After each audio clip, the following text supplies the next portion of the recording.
Well, good morning. Good morning.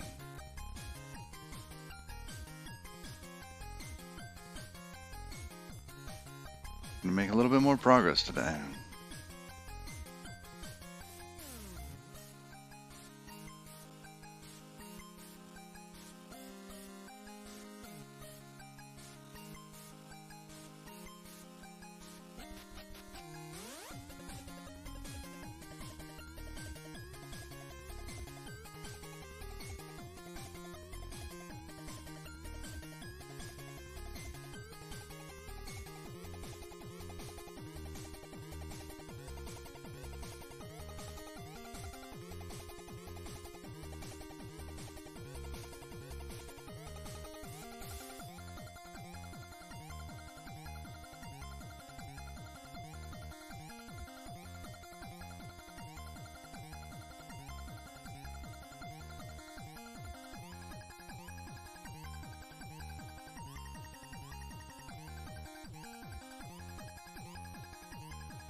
Morning, Maddie Live.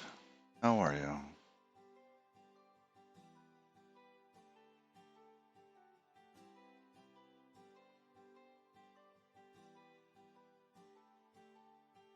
Standing on the edge of a cliff, realize there must be more to life. Yeah, I'm doing well. Doing well. Reaching for the stars, Yesterday we got some stuff cleaned up. Got like a a dragonfly. Just like follow an the okay first version of wind. our crate out there for word wrap. It's over here.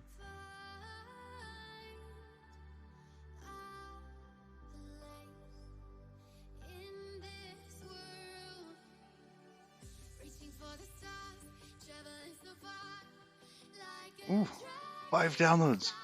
Keep a secret there, hide them One everywhere. version published. Just you and I. Morning, Xenocron. Oh, it's all right, Maddie Live. Oh, you do what you can. It's been good. And December and early January was kind of sketchy for me too. I didn't do a lot of streaming. Yeah, 5 downloads. This is a hot thing now.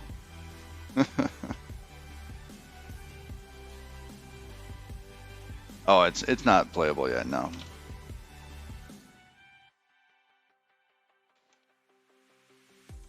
We'll never forget the past.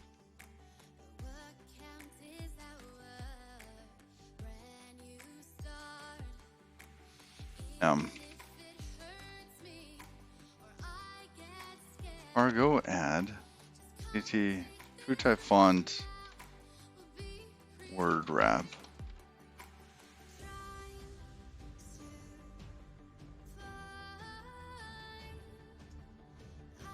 Huh. I didn't even try to check. in this world, reaching for the stars, traveling so far, like a dragonfly. Secrets there, What's it? Is that called cargo ad? just you and I. Cargo ad. Last updated 4 years ago. I don't know if that's it.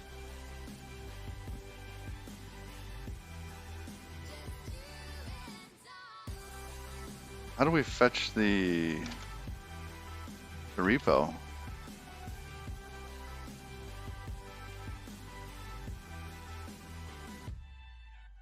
Cargo search? I don't see ad in there. Was it cargo edit?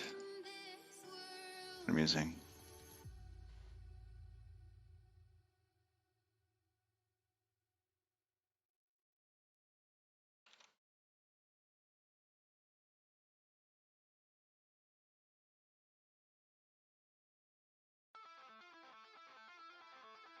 I have not updated this in forever. Already installed ODA 7. So I must have done this in the last 4 months. Okay.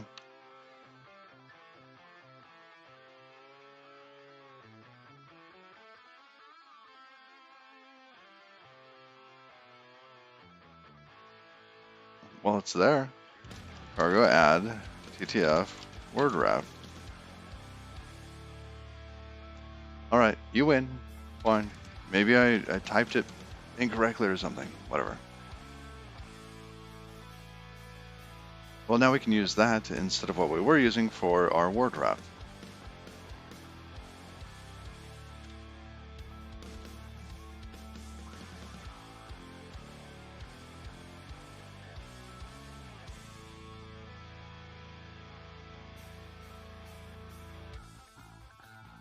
Start a watch, -X, build.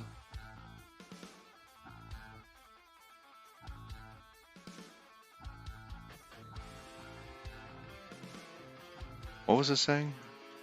GD native project utils 0.1.0 was not used in the graph. Actually, we should be using a more recent version than that. Cargo, update. Yeah. 9.1 to 9.3. Project utils to 1.4.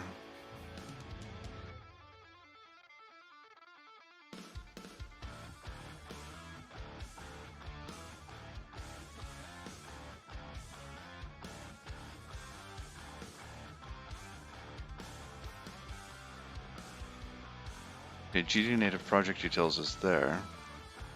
Oh, stop it, stop it. It's in the build dependencies, which is fine.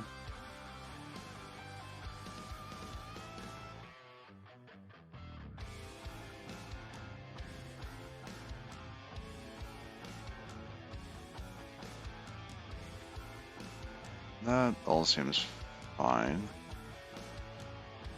Good.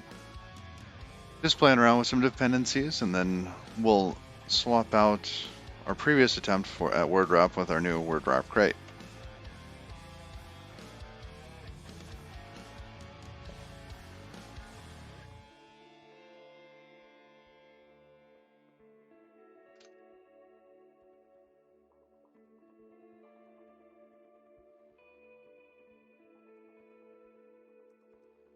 All right.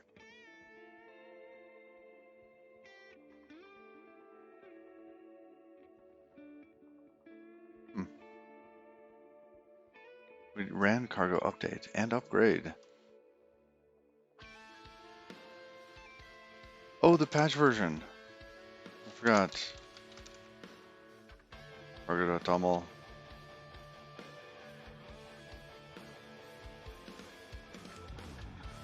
Yeah, I don't think we need that in there. And GD native. I don't think we need a special version of that either. Let's try again.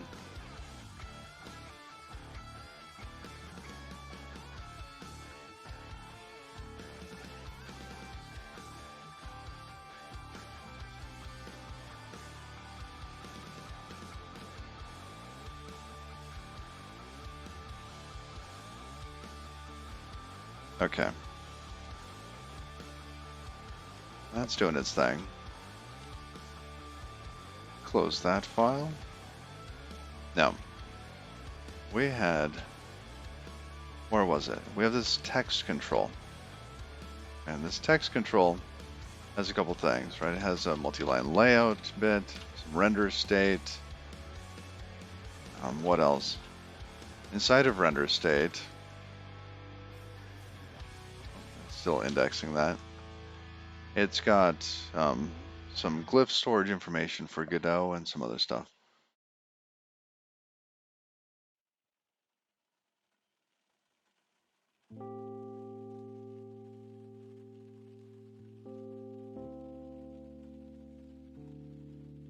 There it is.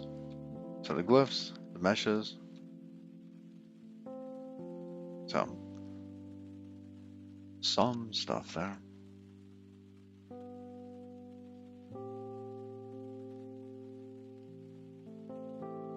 Now it could be nice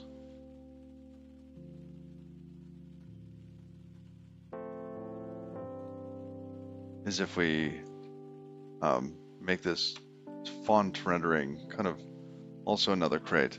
I don't mean the one from for Godot, but just between the ability to take a font and tessellate it, and then have that array mesh.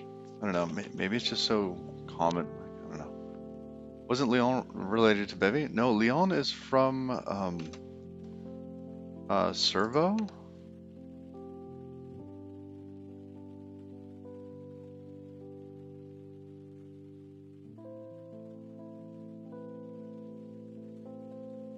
Or its intent is to be used in useful projects like Servo and games.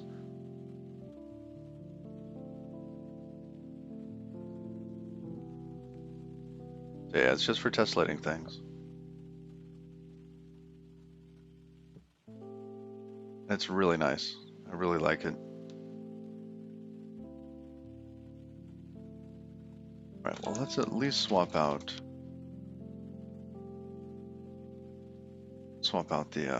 the new line stuff. Multi-line layout. What is this? Option U32. How is that helpful?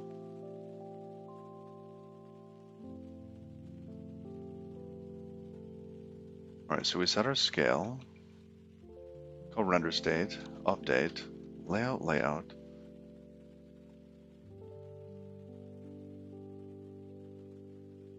The text.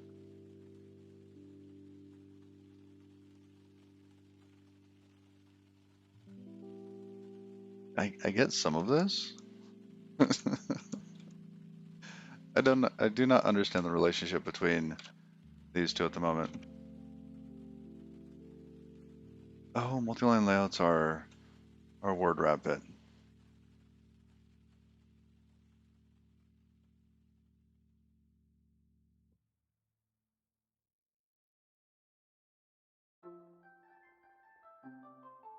Yes. With split. Okay, we're gonna get rid of that and everything that it implement. Okay.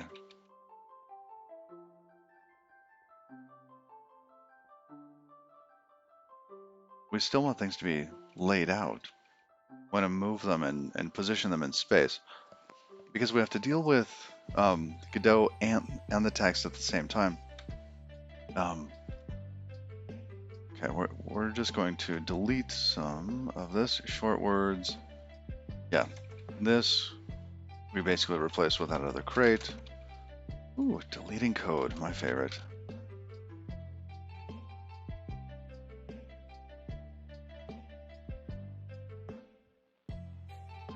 Oh, I don't know if you saw. If we go back to the other crate here.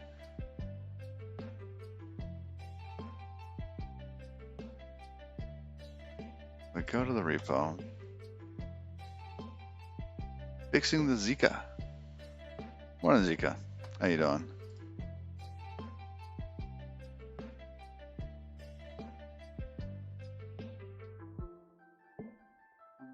If we look at lib, there's a good example in here of it splitting. So you can see that we also got the optional elements taken off the front and the back of each of the lines. Now certain things like hyphenation and stuff like that isn't in there yet. That's okay. That can be an improvement.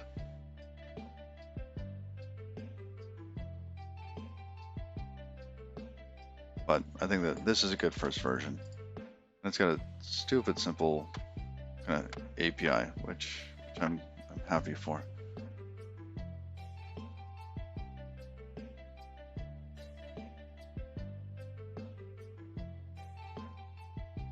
If you look at the docs, not much to it.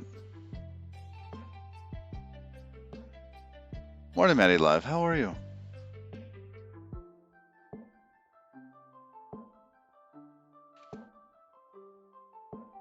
All right, let's get some more code deletion done. Oh yeah.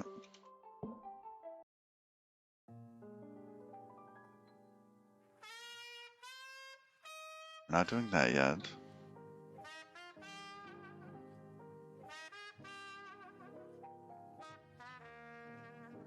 Okay. Well, if that's gone,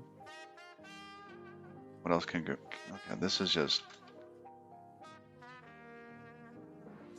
layout here. I think is what we're supposed to be doing the word wrap and positioning in. But I don't think we made it. If we look at text layout. This takes a render state, mutable render state, and the purpose of the render state is to be able to provide you with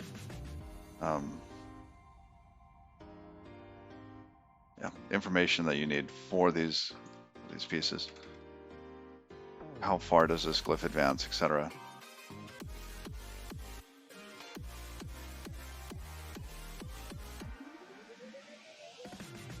But text layout I think is fine. Multi-line layout, not so sure.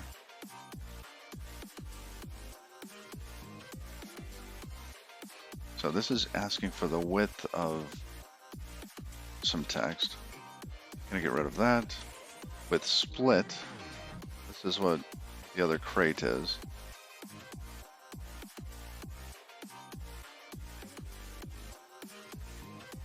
Alright, that goes away.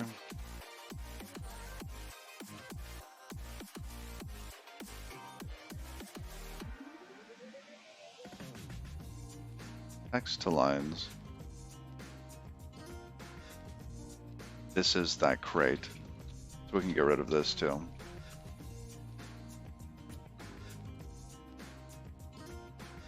I think the crate turned out okay.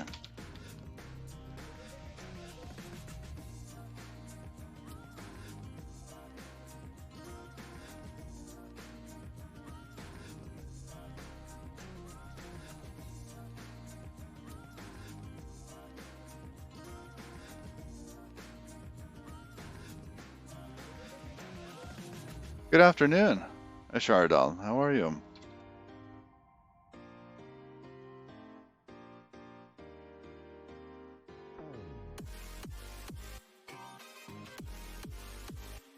This has gotten much thinner. So now we can do our text.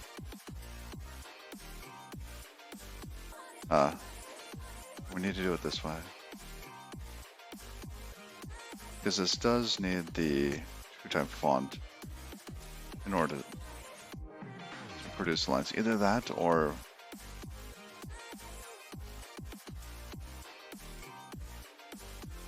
we do this ahead of time. Because I can see in here that I was trying to avoid this knowing about the true-type fonts and stuff like that. Hence the glyph advance, etc. on render state.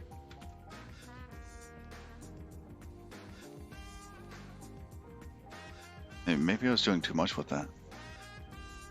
Yes, we managed to fix it and publish the crate. So it's out there now.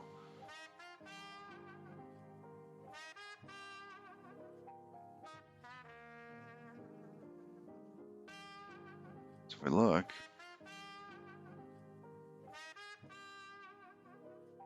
got some examples of some decent word wrapping.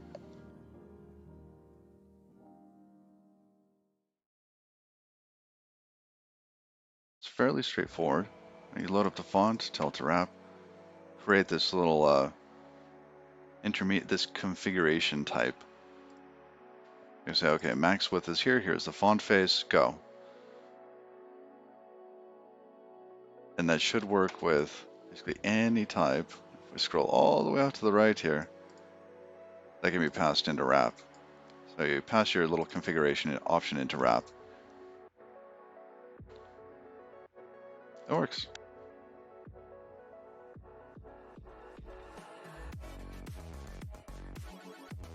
All right, have a good lurk.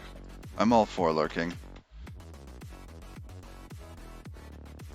I am a lurker myself.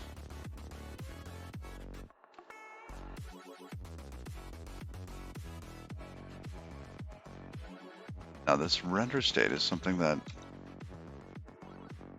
I was hoping to abstract out, at least parts of it. I wonder if I just can't do that with this anymore. Maybe I should pass in lines. Because I mean, we don't need this to split the lines. We can have something else split the lines. So maybe we take a U, and that's an iterator of lines.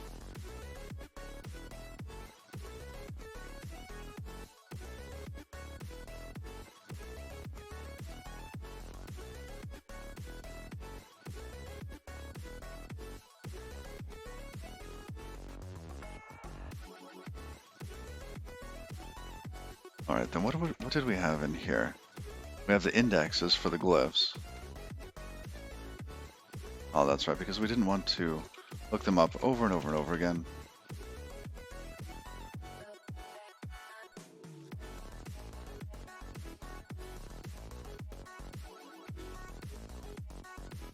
I see, and this here is trying to iterate over all the text, adding up, configuring how many glyphs we have. I don't know if we need to do that here. That's something that's supposed to be modified inside of our... Is it supposed to be inside of our render state?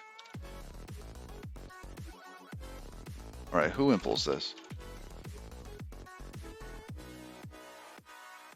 Text render state? Test render state. Oh, well that's kind of cheating.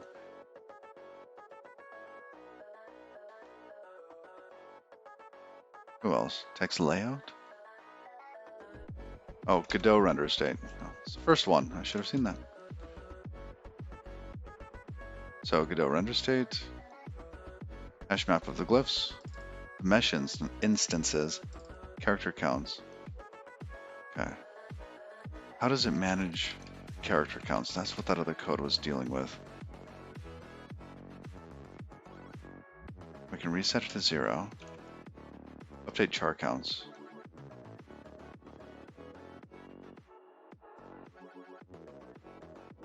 I see.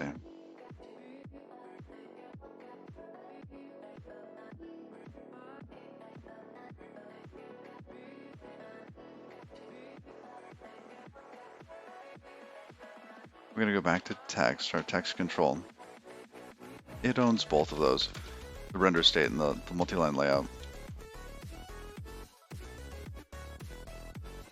I mean, multi-line layout is a little anticlimactic now that we've moved multi-line wrapping out. Oops, too far. Go back to control text. So when we create a new one of these, we get those. Create is entry false, etc. Reset and layout. So occasionally we call layout. What does layout do?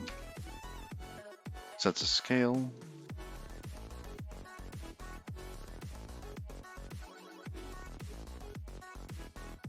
It updates the render state with the text, and then we call layout elsewhere. I see. So here, on Godot render state layout, we update the character counts, update the glyphs, character instances. This one I understand, update char counts. What about the glyphs? Ah, it creates new glyphs for ones that didn't exist before. That's right. Sets their visibility.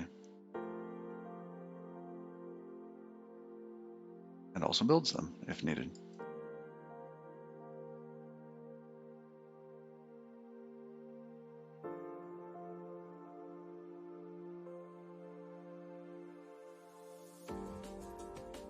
Okay, update mesh instances.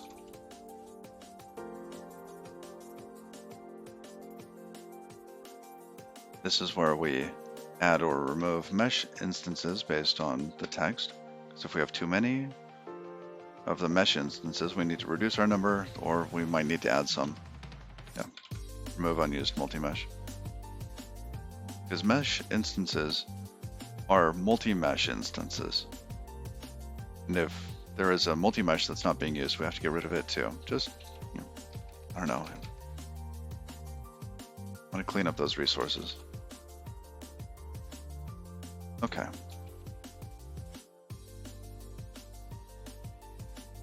That's not too bad. So I get that. Chart counts. Now we're trying to go back out. So that's render state.update. This is inside of calling layout. And then we call layout.layout. Oh, that's our multi-line layout. We pass the text into there. So let's split the text here.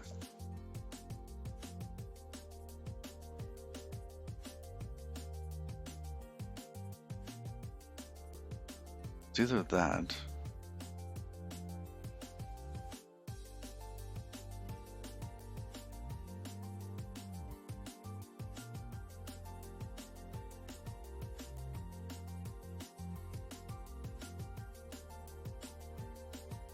How often do we call layout? Because I don't want this to be done all the time.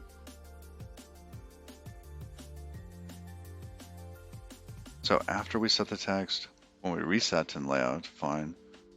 We set the text, or we enter the tree. So if we haven't been laying out because we haven't been in the tree, and then suddenly get added, that's fine. Okay, so it doesn't get called all that often.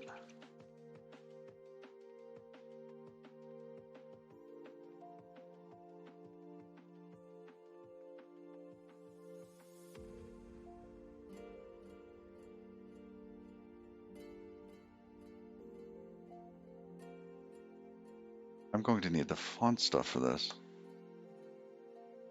Either that, or I need a new version of my crate that can take something that provides horizontal advance. Basically abstract this stuff out.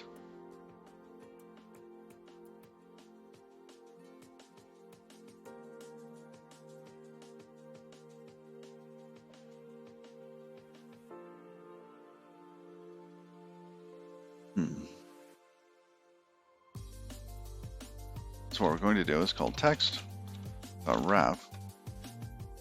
We'll have to give it some object, like the white space word wrap. That should provide us with an iterator. We don't have one of these yet. And this is going to need to know what the width is, which we already have. Width. Then we need the font face, etc. But where's the font face loaded up?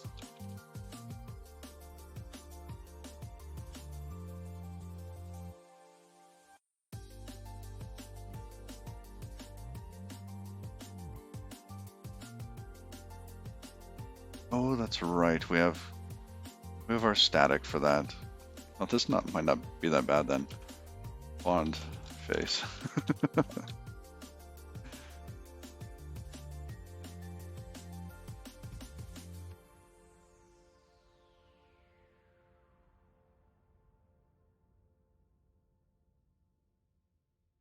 Why are we taking the ref of this? Oh, because we don't want it to be mutable.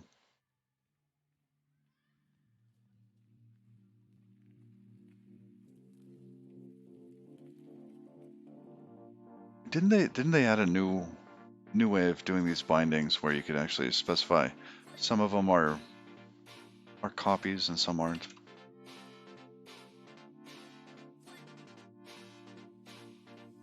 I think it was in the last version. Post in 2021?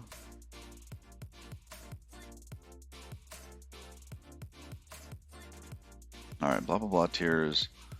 This framework capture outputs and threads. Good. Yeah, that was neat. So if you have multiple threads in your tests, captures them nicely. Library changes. More made const.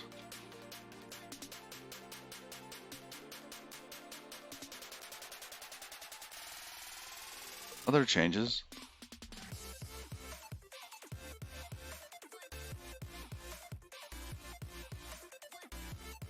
You can now bind a reference and bind move in the patterns.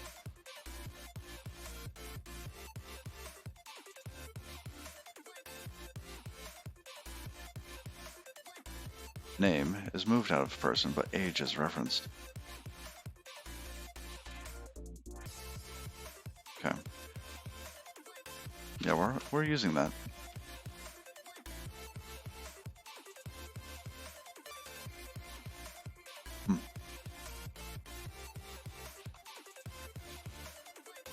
Because we're borrowed here. Alright, anyhow.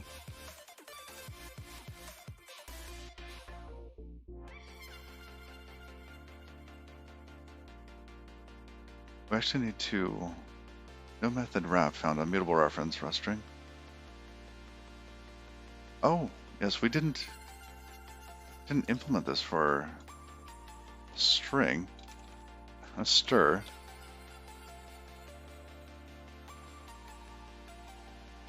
Yeah, then we can use it. All right.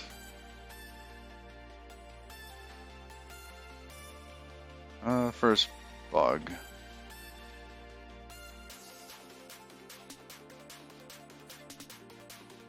Oh, no, go back in there. Let's go into tickets. Tickets. Pedal.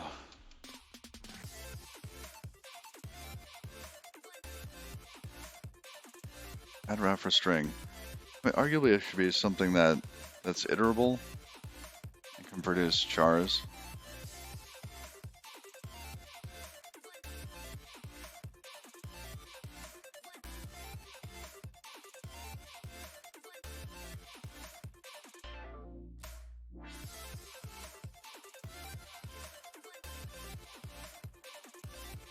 I don't...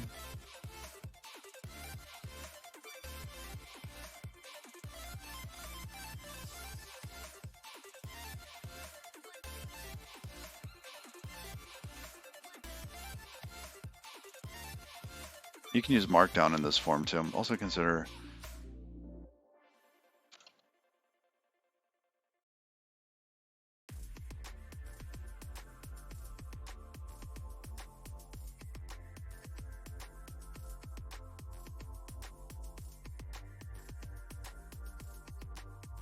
Okay.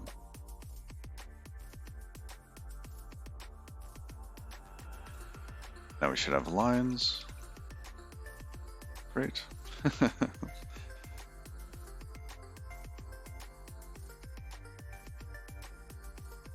And then we're passing that into layout. Now layout is going to take a U.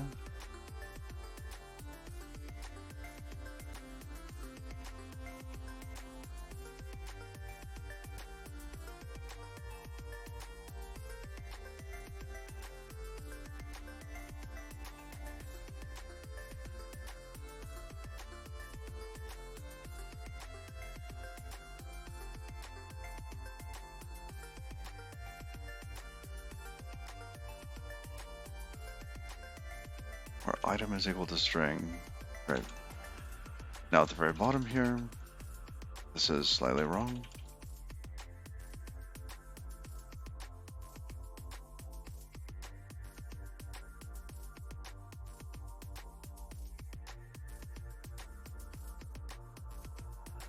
All right, so there's T and U.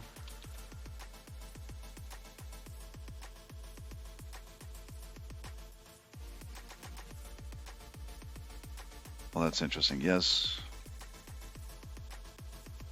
we do want the lifetime on there.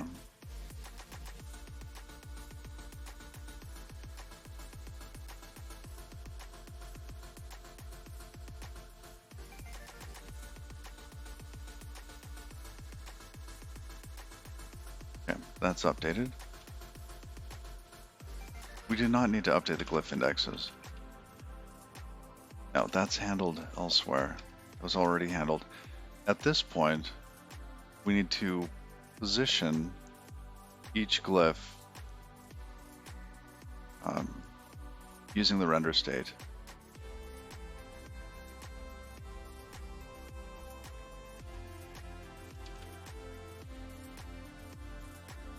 So we have our line, while at some line. Lines.next.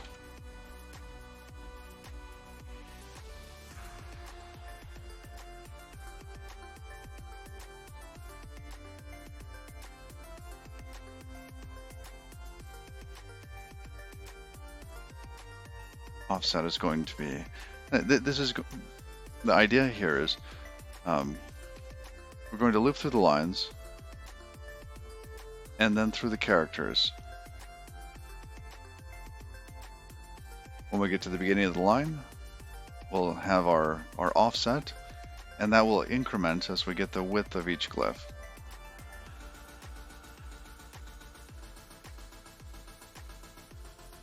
All right, I know it, now we're actually getting it twice, right? Because the other crate does this also. Hopefully it's like silly fast to look up.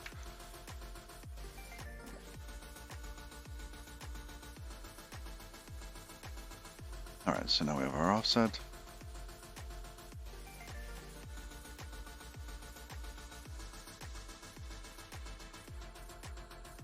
It's almost like we want not lines back, because that's not helpful, is it?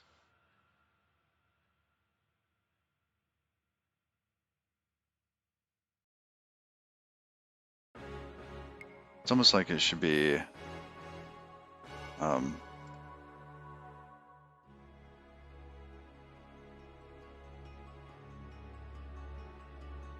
wrap with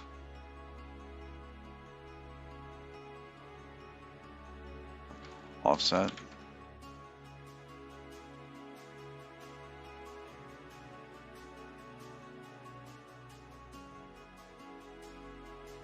Just return lines.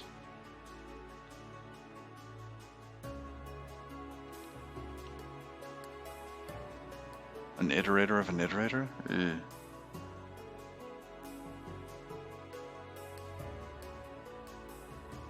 What should that return? Because it would be nice to have the offset data already. So that's the next thing somebody that uses this crate is going to do.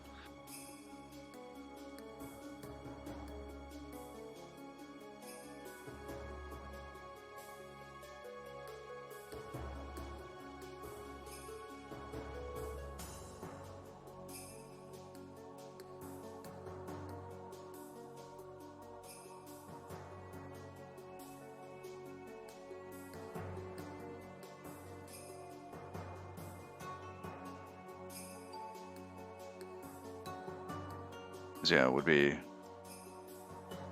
those two pieces of information. Horizontal offset. And maybe the line?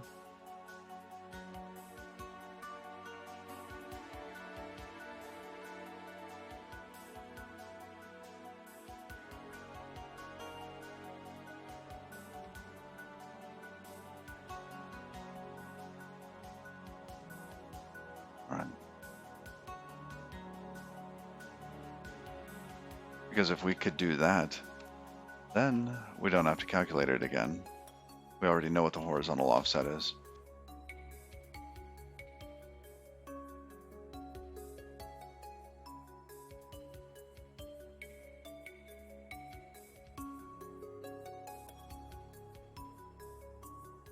DF word wrap is equal to path equals dot slash DF word wrap.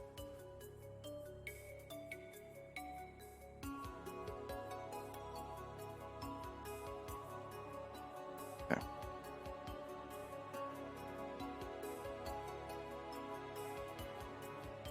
Let's head back into TTF word wrap.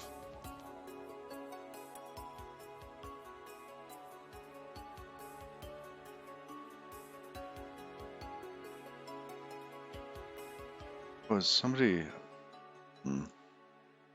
port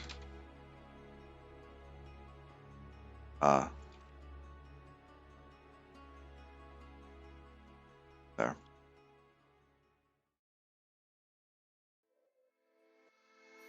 There we go.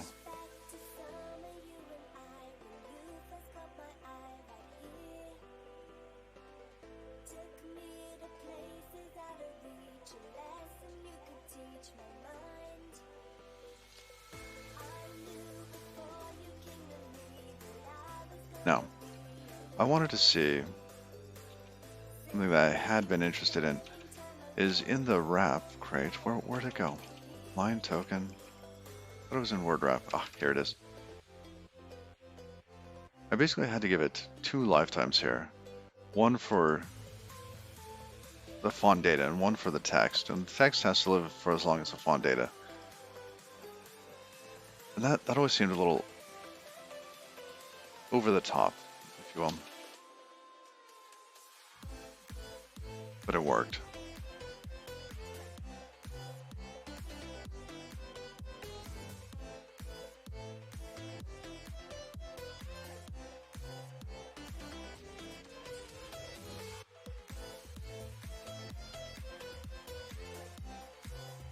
What do we want this one to be? Wrap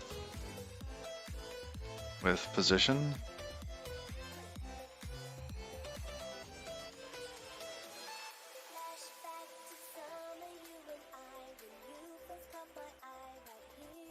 I don't think I'm going to deal with the vertical information.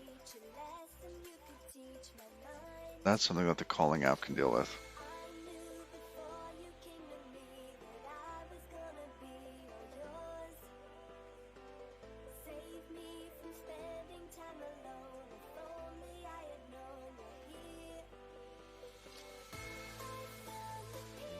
Okay, well, if we're doing that,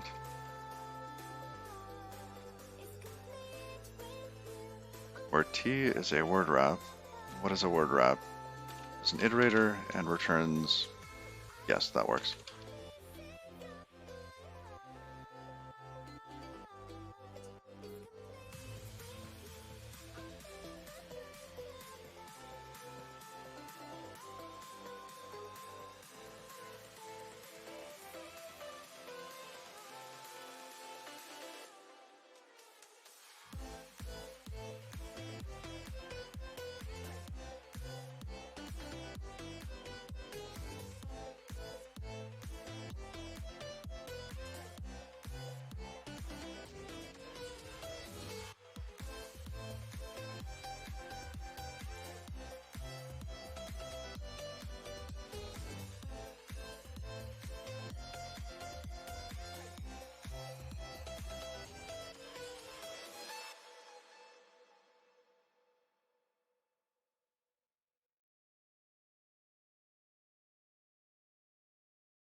Too far. I'm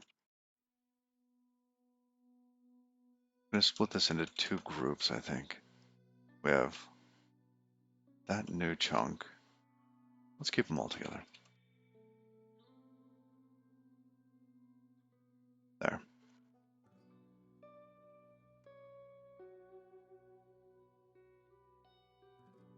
Oops.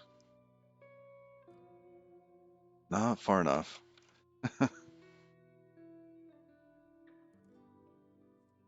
There.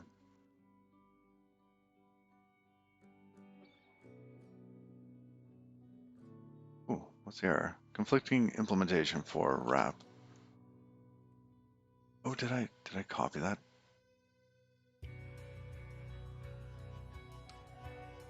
Yes.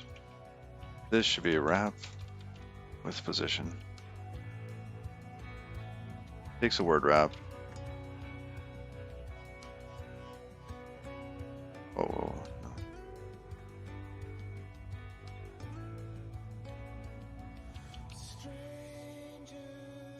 All right.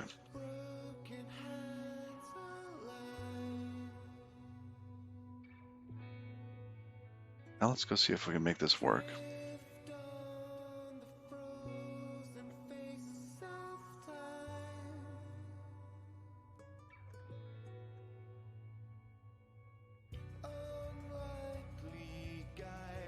We need another one of these.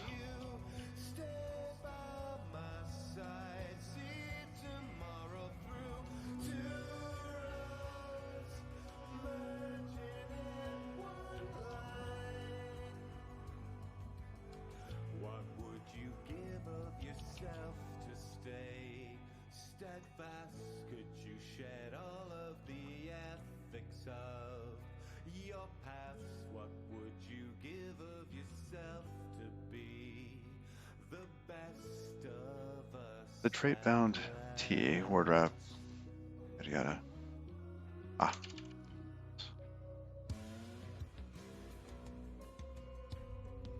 Okay, now we can implement it on our whitespace word wrap.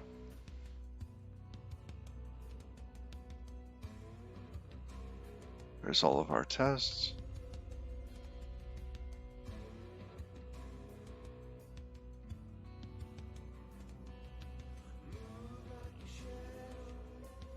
Maybe we call it whitespace with position.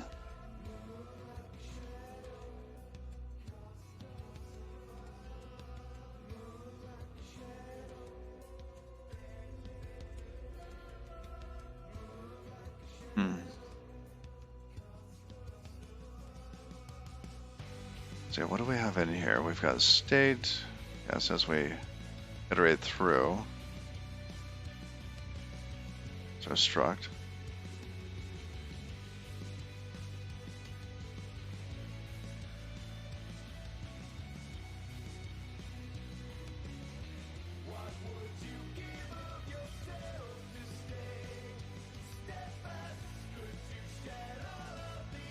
And here's our whitespace iterator.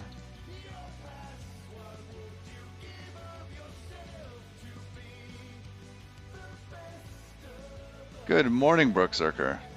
How are you? Welcome. How was your stream?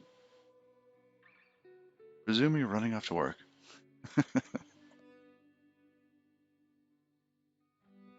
Hey, Chantilly Cake. Good morning.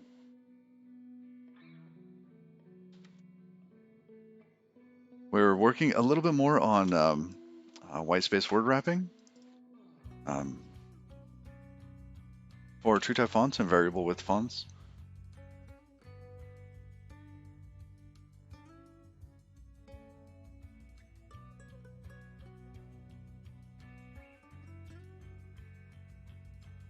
Your stream is frozen on the ad. Oh no.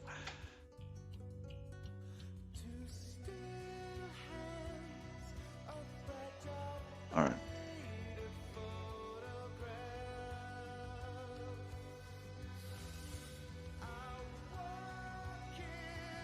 Oh, Toggle, Brooke, Halsey.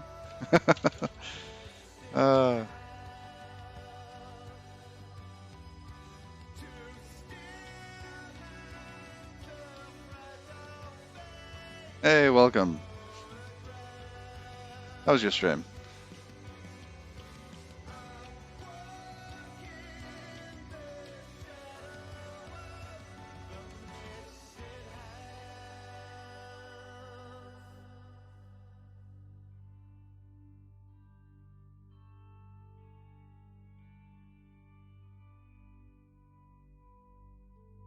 Published a crate.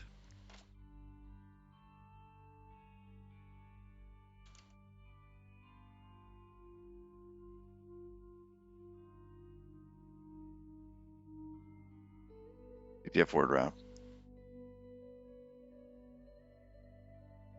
Oh, you got a query working for a custom ECS library. Oh, awesome. Oh, that's very cool.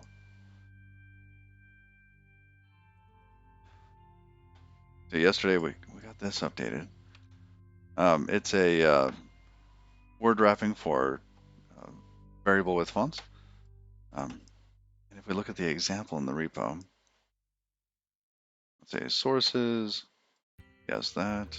The project can have multiple sources here. Browse master, source, here. Another example. Shouldn't crate names use hyphen instead of underscore? I don't know. There is a Rust. Oh, what is it called? Checklist. Here. Naming. Rates unclear. Dun dun dun.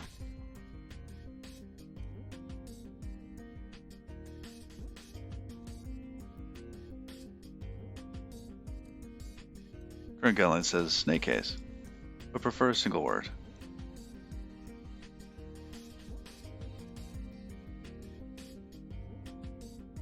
So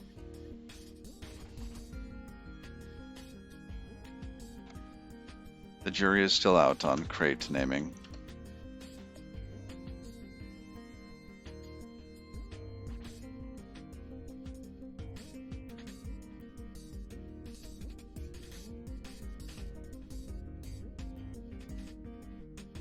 We're going to implement this.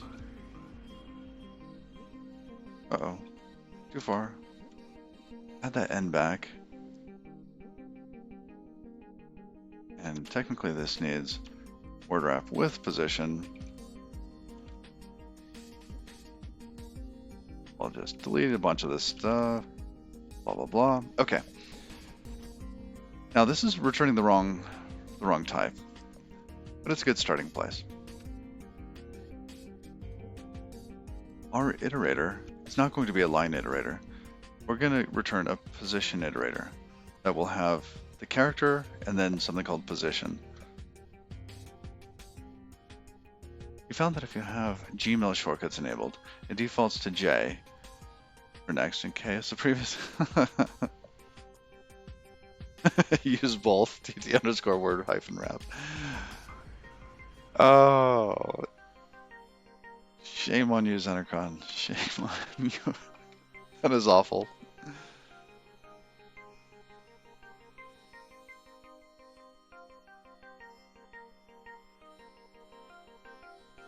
All right, so with partial tokens, returns a partial tokens iterator.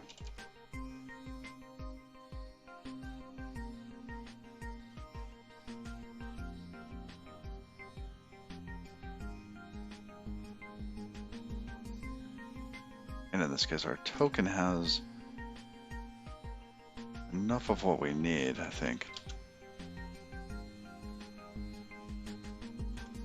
All right. But I think lines is going to lose this information. So we need to be able to use lines or share some of the code that's in lines. Oh, I missed your terrible joke. Oh, here we go. I see it.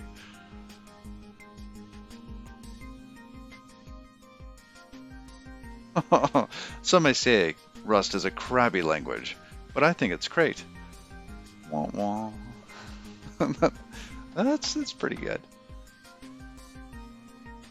Hold on, I'm gonna add that to the archives. You will be forever remembered, Lord MZTE.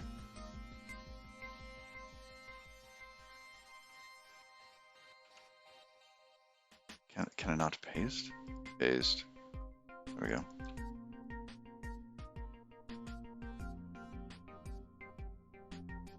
Thank you for that.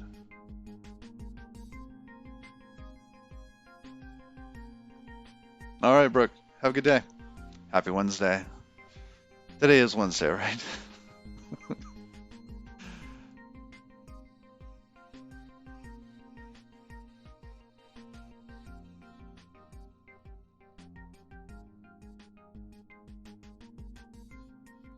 All right. So our line iterator does quite a bit, but it does drop position information.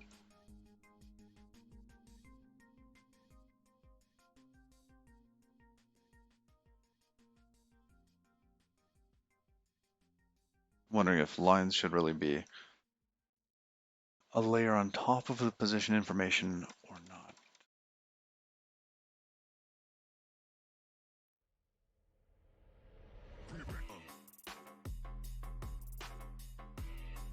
Actually, partial tokens.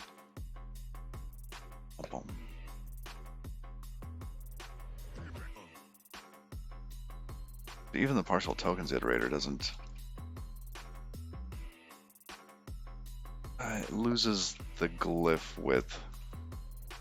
Like this should be widths, plural. But I've been avoiding actually trying to allocate in here.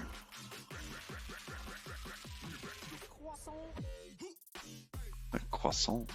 It is a croissant. What song is this?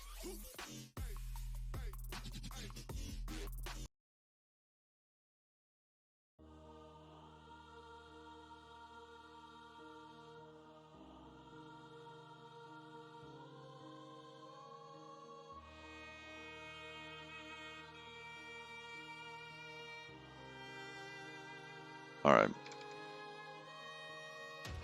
How do we preserve the measure?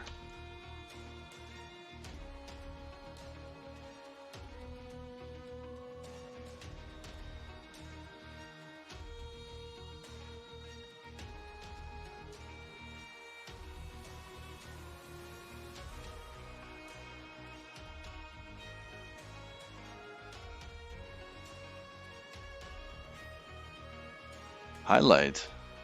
Well, good morning, Maddie.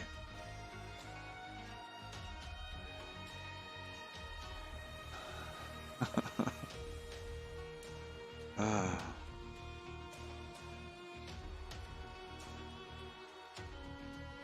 What grade did the fish receive after the exam? Not very good. It was below sea level. But all right.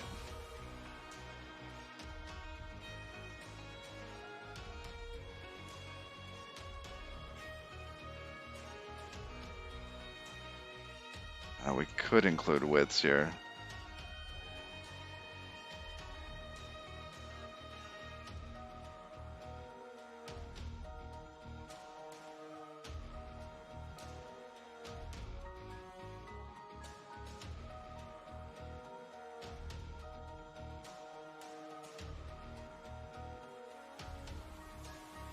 That could be a U16.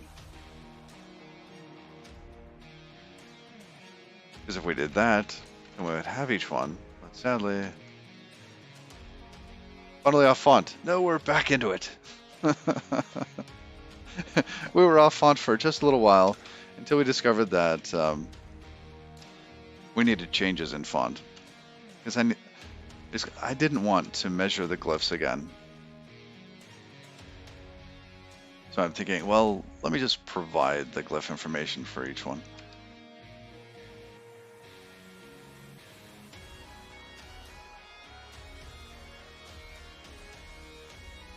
So if I provide the glyph information all the way through,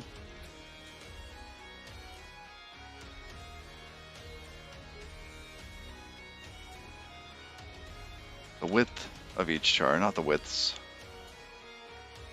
There we go.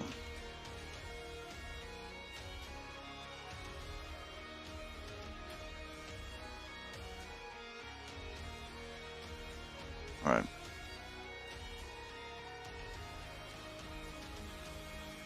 U16 here. We'll not collect that.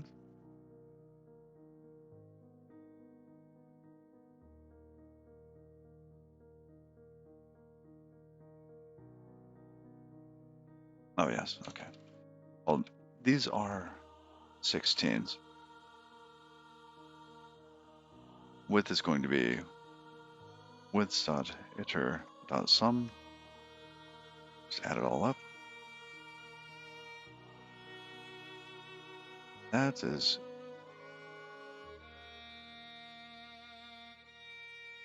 okay. Start and font face.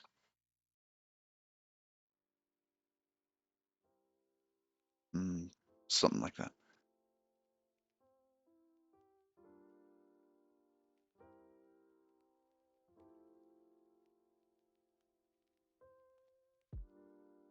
Oh.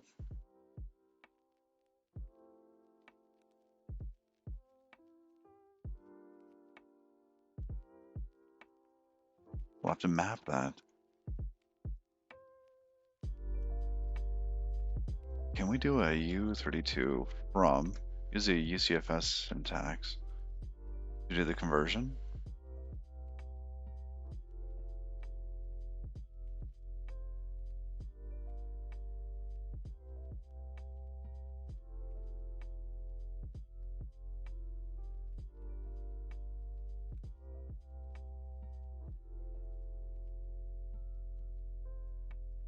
There we go. And numbers you can copy.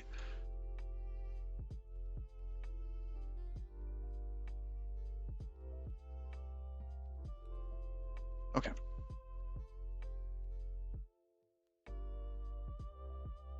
Now that surprises me a little bit that there are not more errors. All right, now we're missing widths here.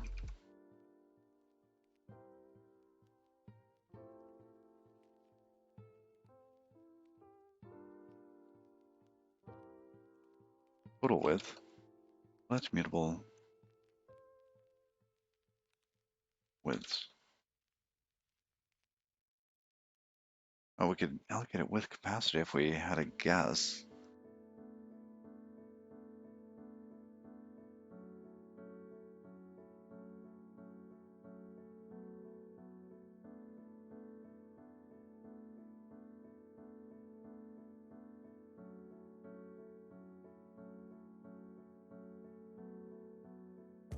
Is equal to. There we go. Now in this case, if we are accepting it, we need to record the char's display width.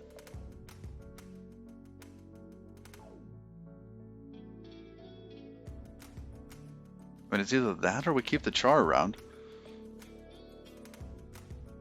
Why wouldn't we do that?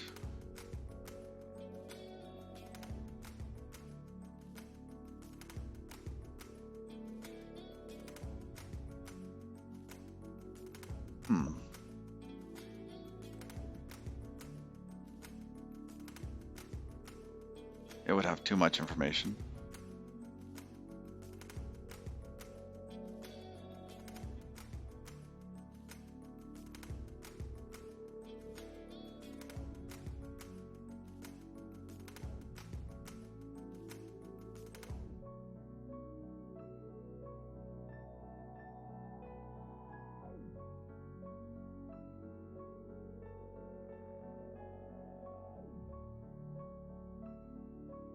Those are widths.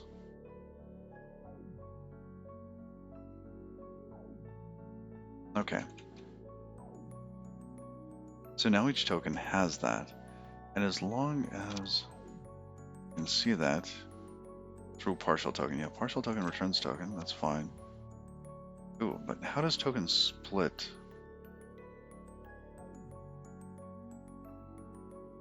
We didn't deal with the split here. So we have to split the widths as well. Split that. Hey. Alright.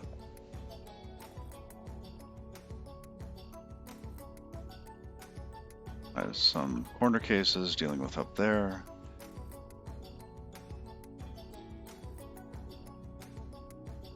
Oh, interesting. Now we don't have to measure it again because we know the widths of each character.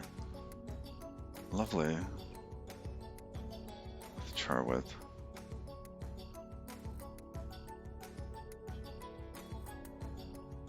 And where are we getting the font face? Off the token.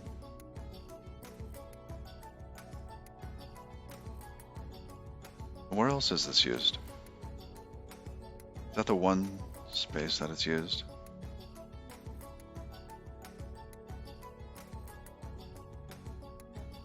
So basically we could get rid of the font face then.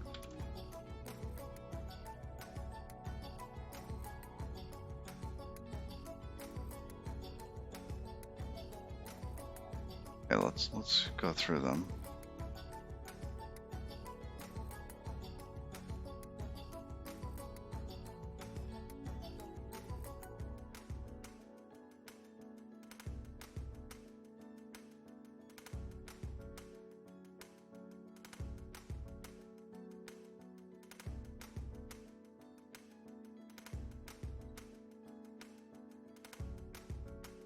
I forgot one of my VIM settings.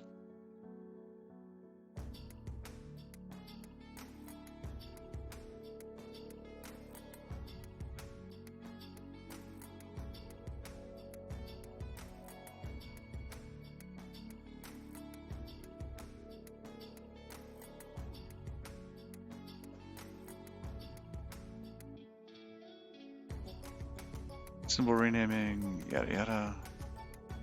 Ah, there we go. Bracket G.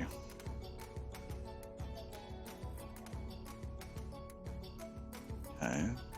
That's fine, that's fine. And in white space. Okay, let's get rid of it.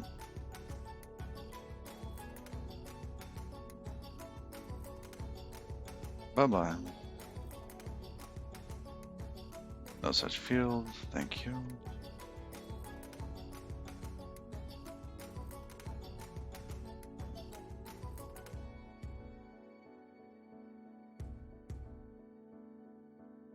All right.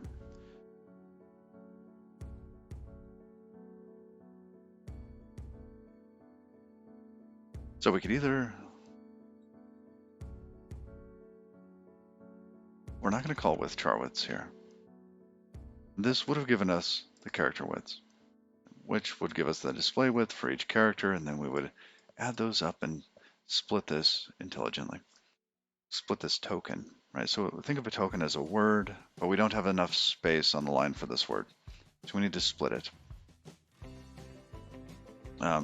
And this is kind of a special case where think about the absolute display width of a word is greater than the width of the line that you're putting it in. Okay, so the column of the text is just too narrow to fit this word, so we're going to split it arbitrarily.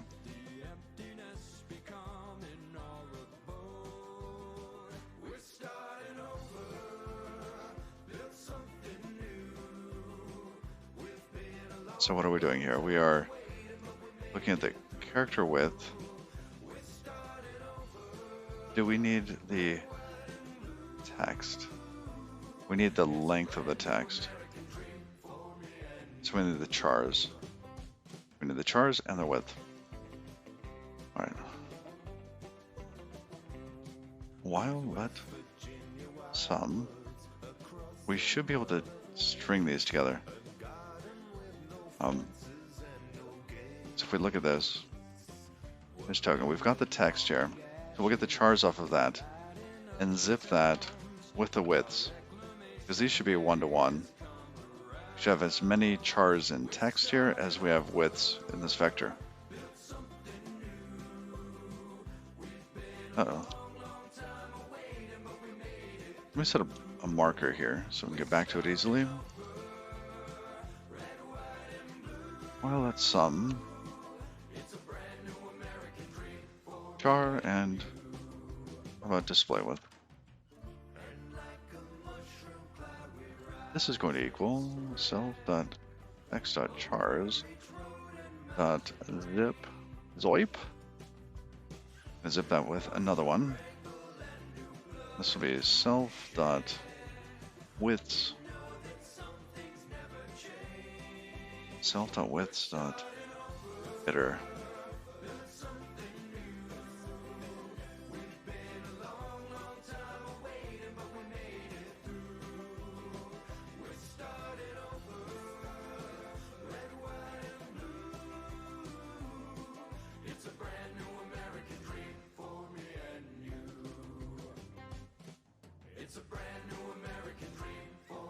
Can we not oh,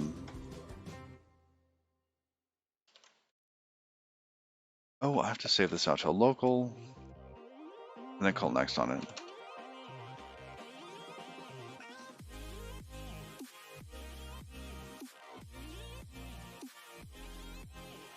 Let's call it char widths.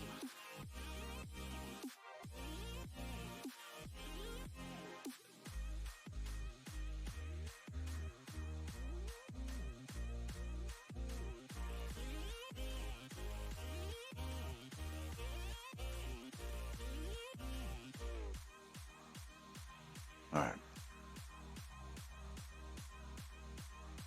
Oh, it's not mutable.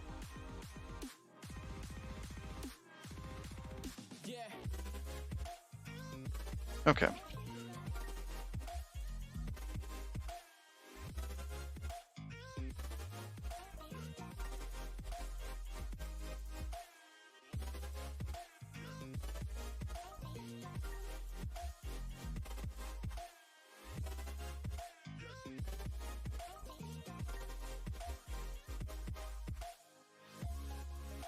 Oh, iter dot copied.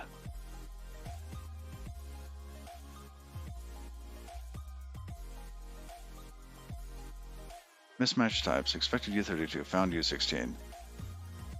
This next width. Okay, yes. Display width is the wrong kind. Let's go ahead and fix that. Map. 32. From.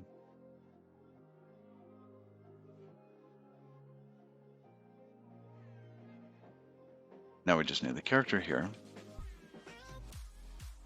There we go. And this goes away.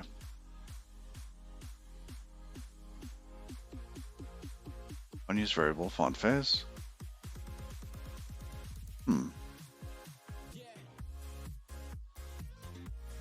Does whitespace iterator not need font face anymore?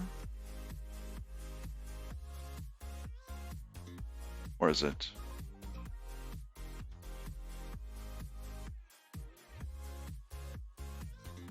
Oh, that was coming in off of char width.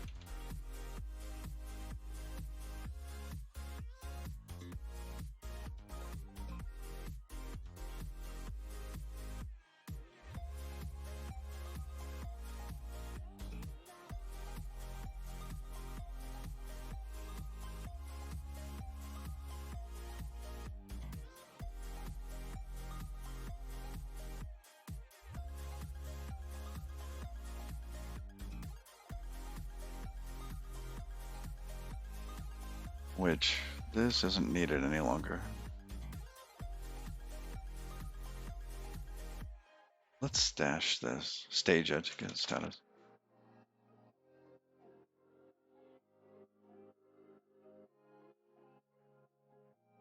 Gonna get rid of. We need it on char width, but not the iterator.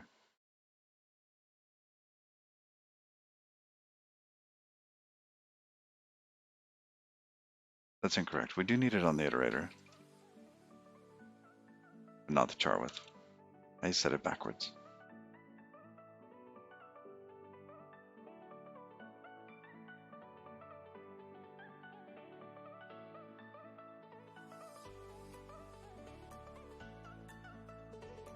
Cargo test.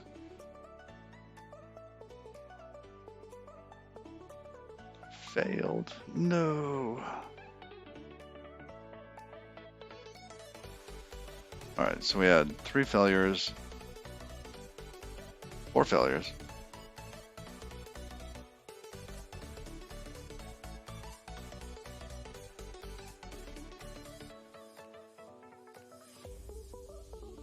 It looks like these are areas where we're actually splitting.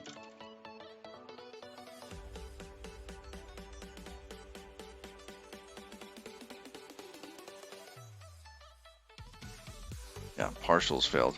And I think this is causing the others to fail.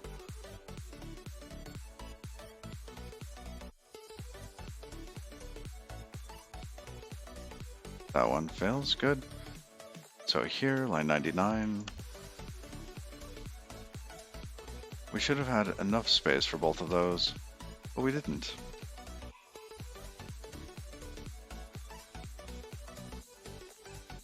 Each character is just over 1,000 characters, 1,000 EMs wide for this font. We're using Roboto, and I think these come in at like 11 to 1,200 EM wide each. So we should be able to get 2 of them within this. It's partial. So I'm going to call partial next.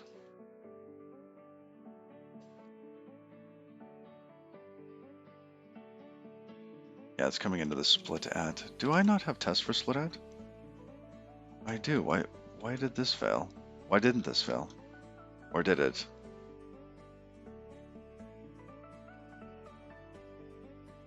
Oh, it did.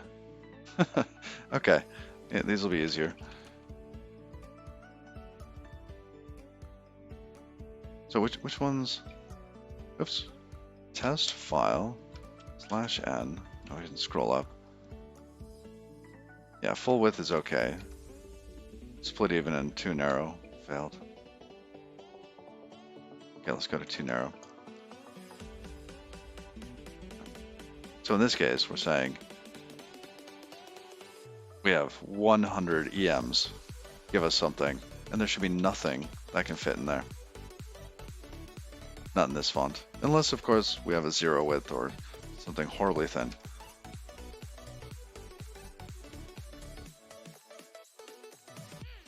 That should be that one. Okay, we'll just run that one test.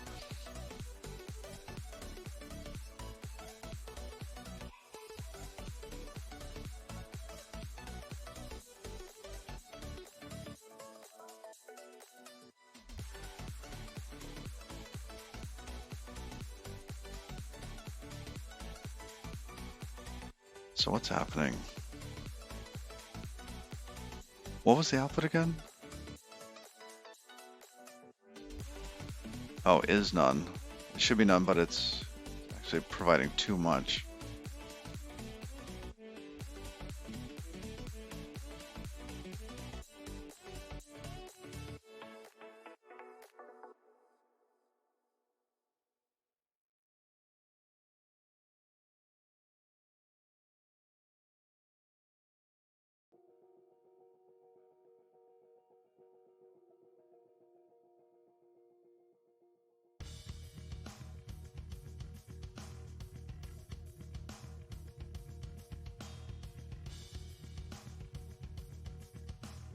Yeah, self-taught width is large, that's small.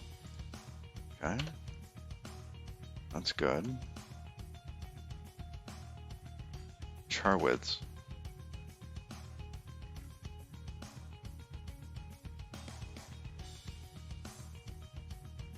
CHN display width.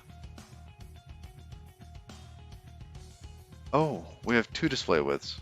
We clobbered a variable. Here, we shadowed this. This should be next width. I don't know, next width. E32 from display width.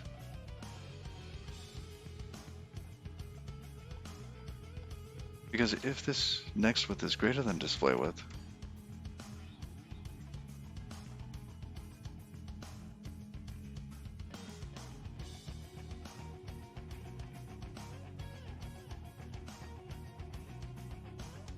we're passing in display width.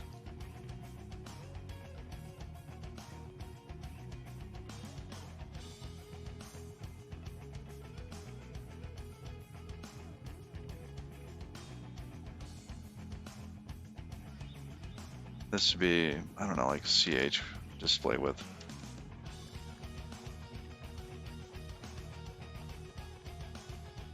That's probably going to fix it, because now the next width is going to be greater. It'll break, etc. Test it. Good. Test everything. Okay. Using RDP with video pass-through works surprisingly well. Really?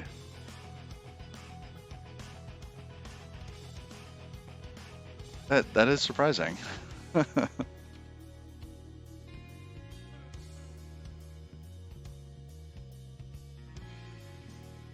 Alright.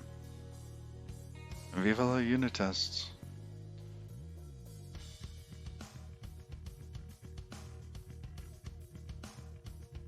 Order test. Great. Stage that. Alright, now back to where we were. We were over here in white space, trying to figure out whether or not we can actually provide a new type of thing. So we might need a position. So we could provide a CH, an offset in the line and the line. What would that look like? Source position.rs. Struct position.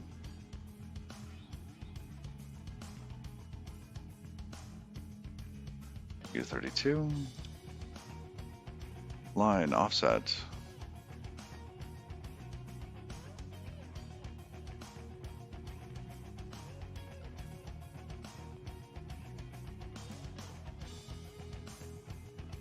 Something like that. Maybe in the other order.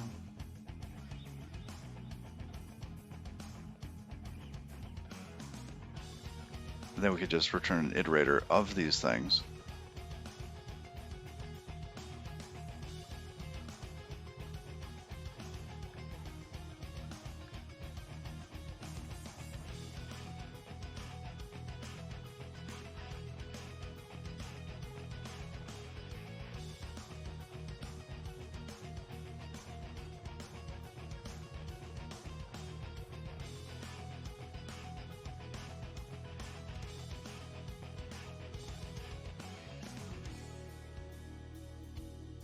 What is this? This is a chars.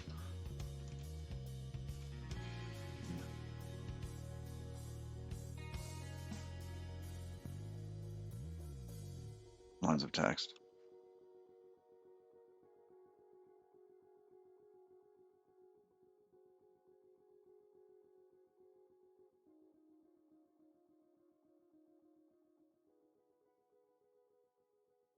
Char. um,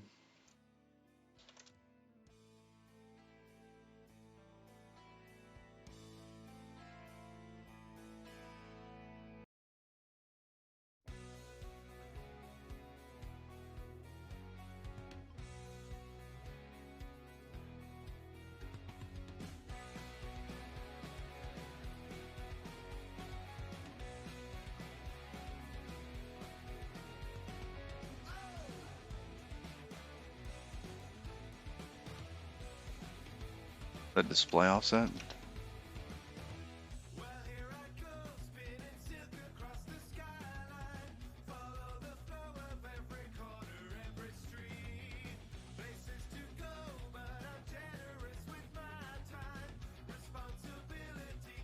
All right. Oh, you had to go. Welcome back, Tommy.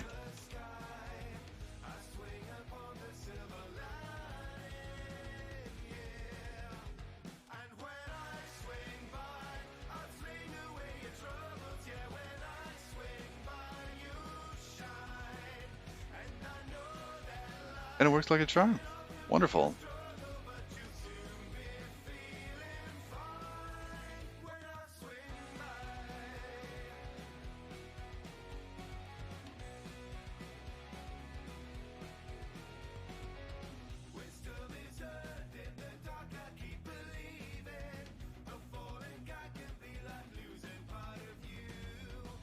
So I'm thinking that I would like to be able to use this iterator here, but it loses information when it produces the,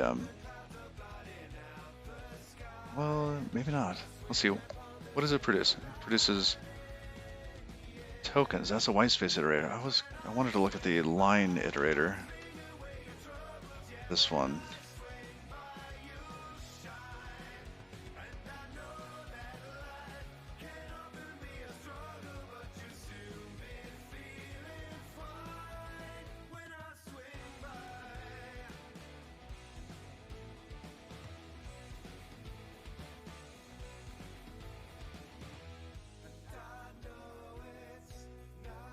Now you just need to work on remote app pass-through. That would be even better.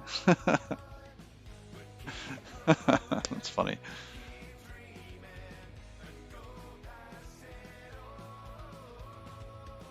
And man, I've been on this Starlink beta, and since I've gotten this, it's been just a couple weeks.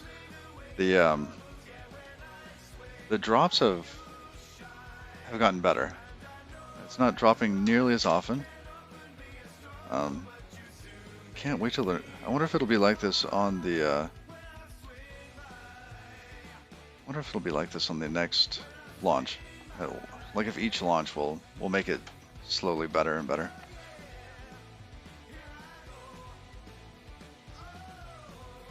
All right. So this line iterator, we could split this up a bit.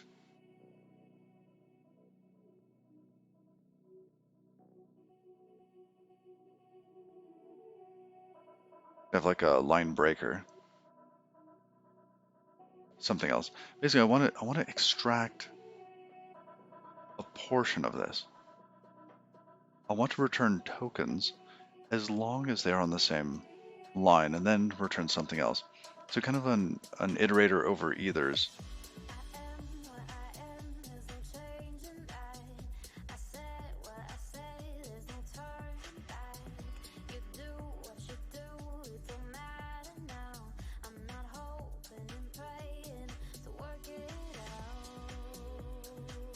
Because if we broke this to sub pieces,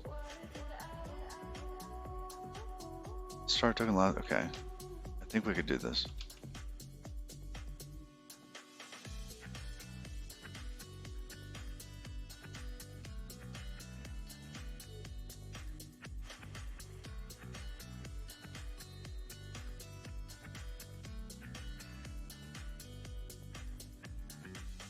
Well, it's either that or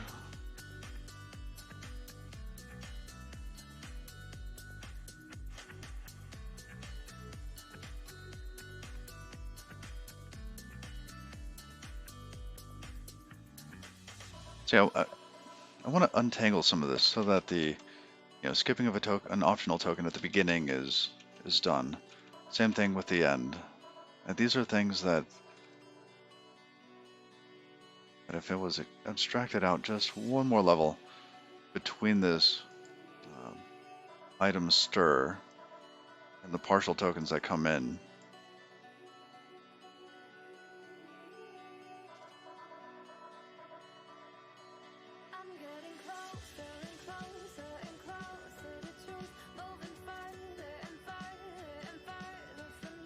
Yeah, let's make one more layer of indirection in here.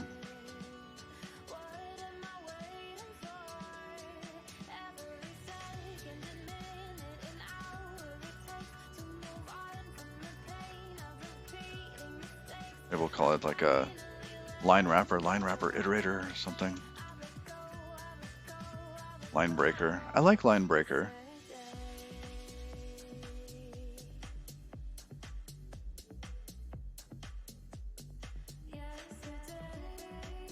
What would we call that?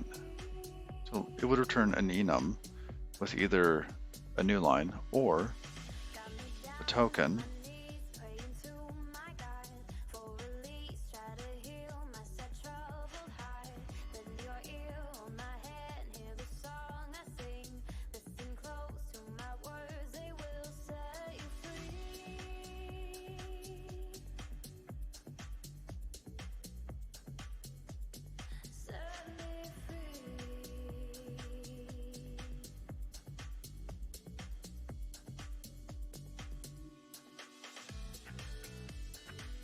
I want to call it line breaker, but it seems silly. Line break.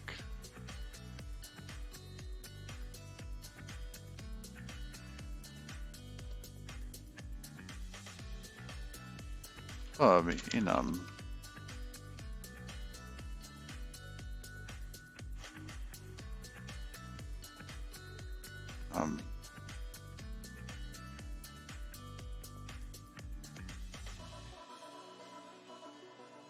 I don't know, something.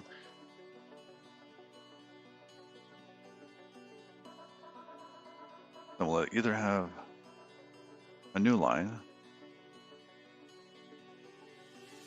or a token.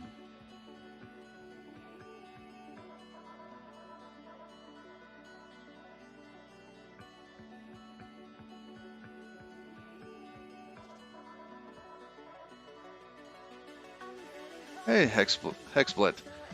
How you doing? I do Rust and Godot, and currently I'm in the process of creating some pretty looking fonts in 3D space, so I can have floating 3D text in Godot.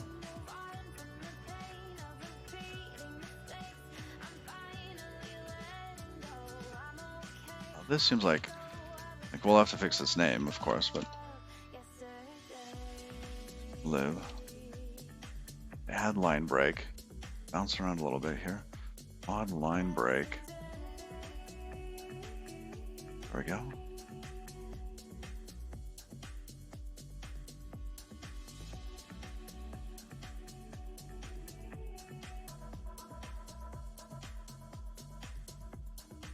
This is like new line or token.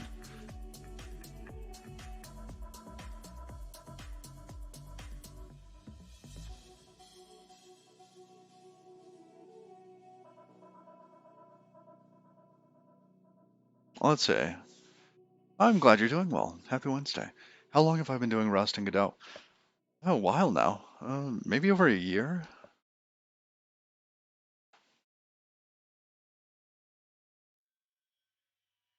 So let's see. The project we've been using is GD Native,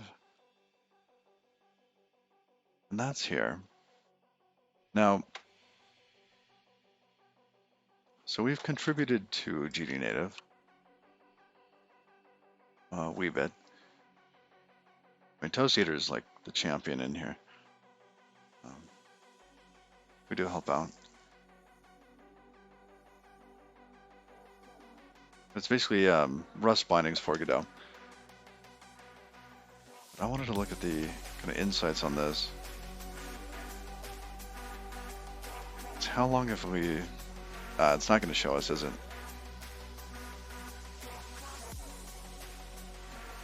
Will this show frequency? Oh, it does. There we go. Since October, November. Let's see, what are these?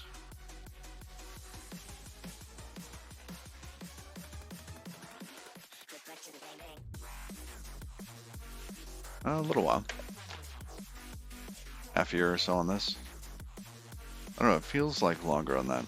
Anyhow. Memory lane.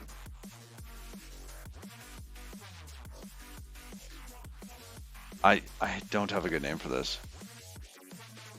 Blub. Naming things is hard.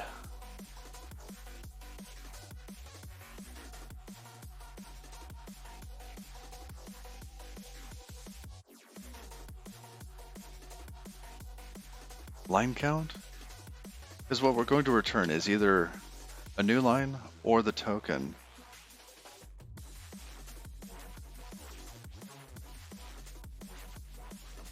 Alright, so in here.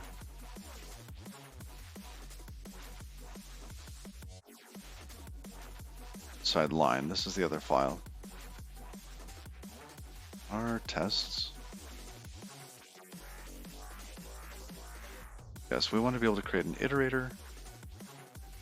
We can wire this up with.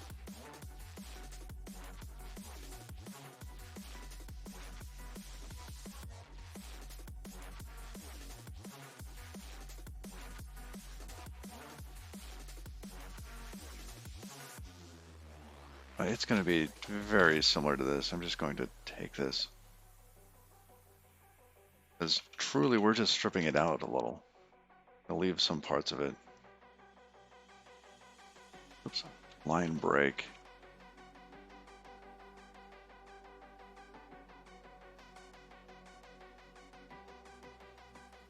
Line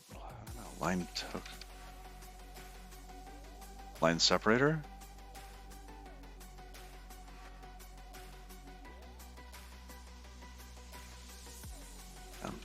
Still not good.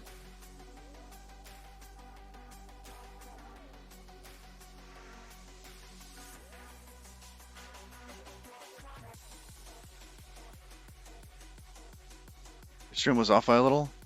Line count. Was it GitHub reference? Oh, should be caught up. Gotcha.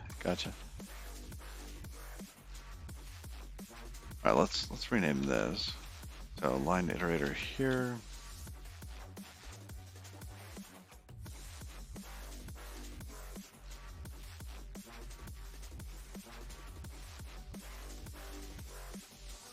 It's almost like this is the thing that wraps it.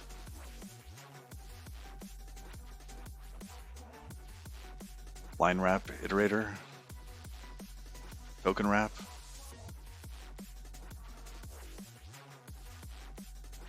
I don't know.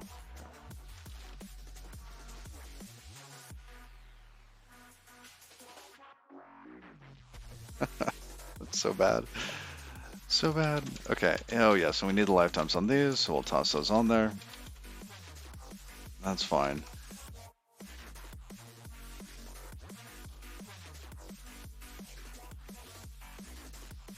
Token wrap iterator. It does take a max width. Has tokens.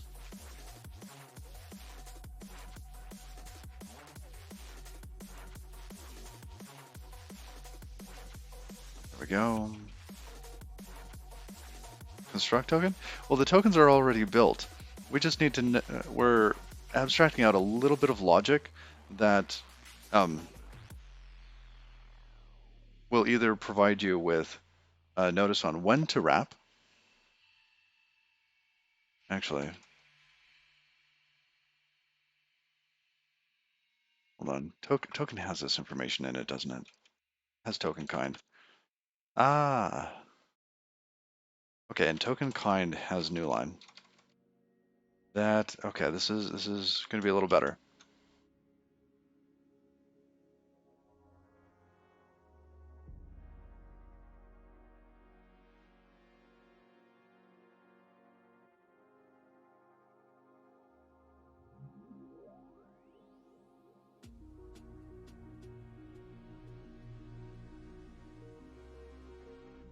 So we could just return a token.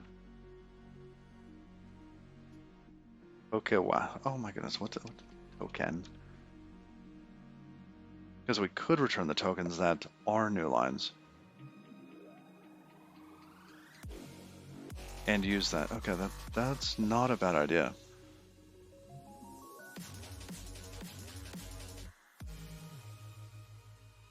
It's more like a line filter, a wrap filter.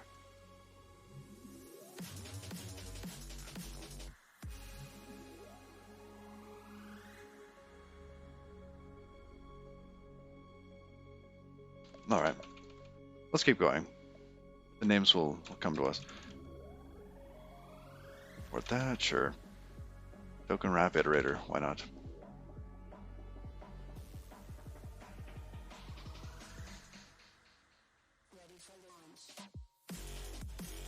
And it does take partial tokens. All right.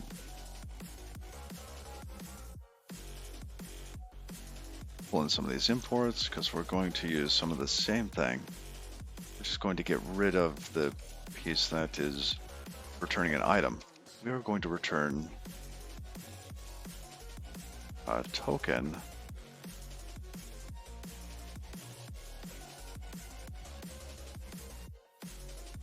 Yeah, I know. Let's just say it's unimplemented. That make you happy? Not all traits implemented. Missing item next.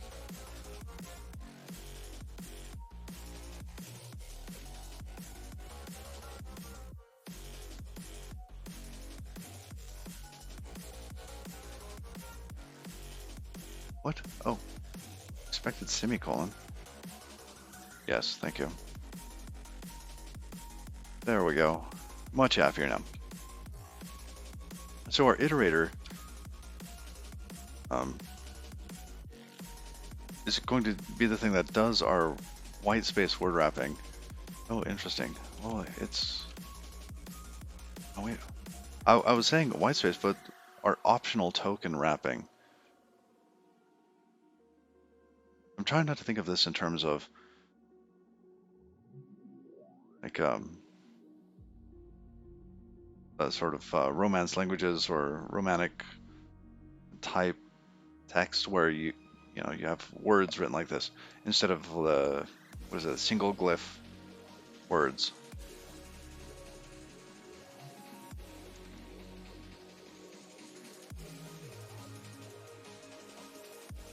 Okay.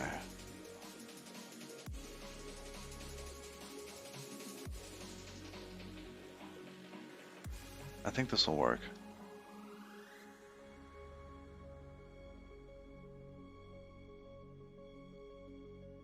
We need to know how long the lines are because we're still building lines here. But when we find a line, instead of returning none, we're going to return a token that represents a line.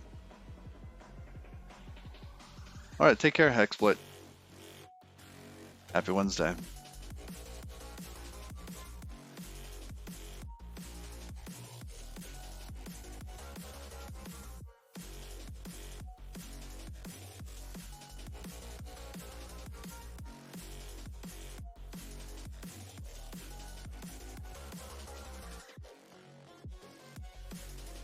Alright.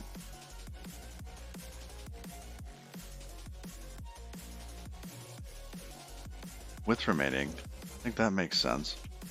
Self the max width. Yes, so we have max width. We have an optional start token. But we're going to not be collecting these like we were before. We need to produce tokens. So having the start and the last token doesn't make sense. We will simply skip a token.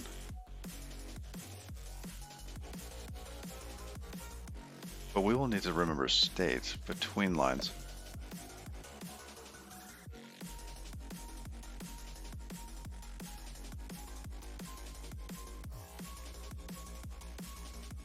So we need to know, are we at the start of the line? Are we at the end of the line?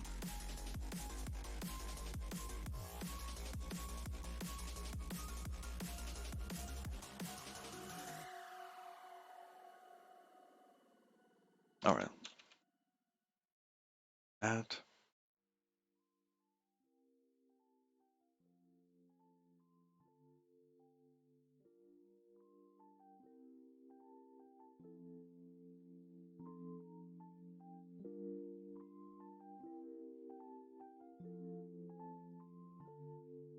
At line start, at line beginning.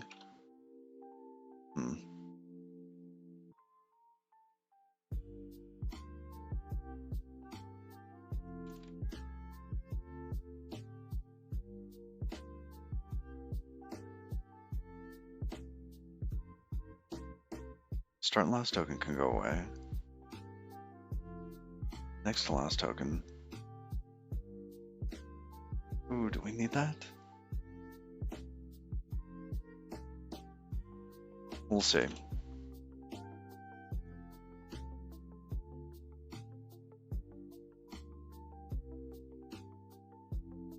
All right, now in this case, if we are at the beginning of a line,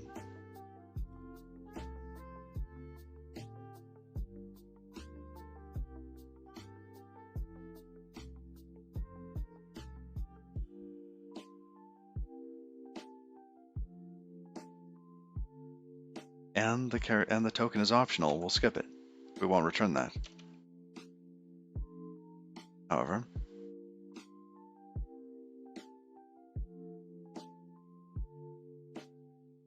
if we do accept the token,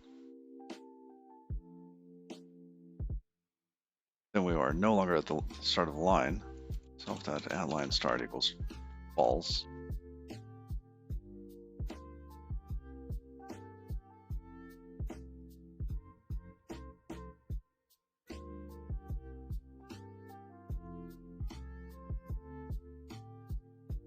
and what were we doing here? So the start token.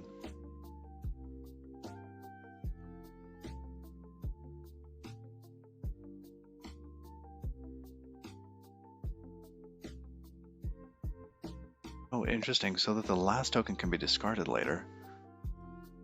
Track the next to last token.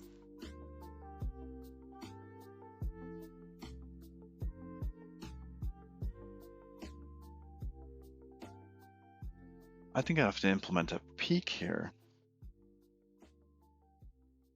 I can't use the built-in peak. Well, let me think through this.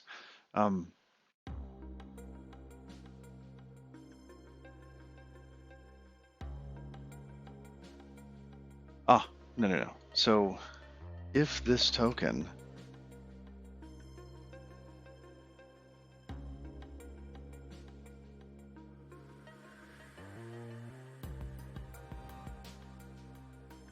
I think if this puts us over the width,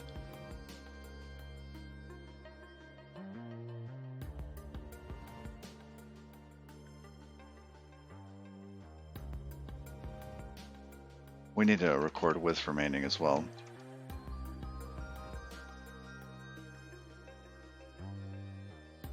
It's going to be a U32.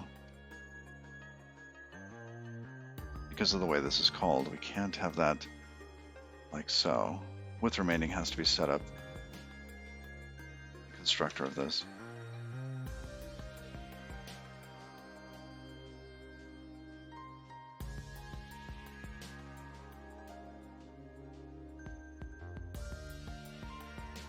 And this isn't going to be a while at sum, is it? No, because we need to just return tokens. Oh, yeah. Self.tokens.next. Self.width remaining.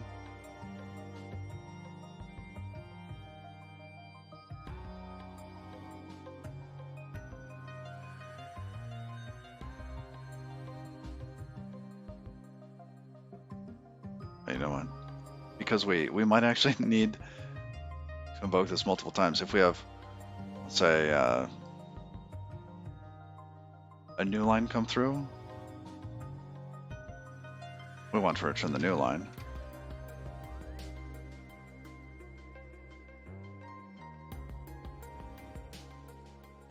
Right, but if we are at the beginning of the line and it's optional, we're going to skip that token. Otherwise, we are going to return the token.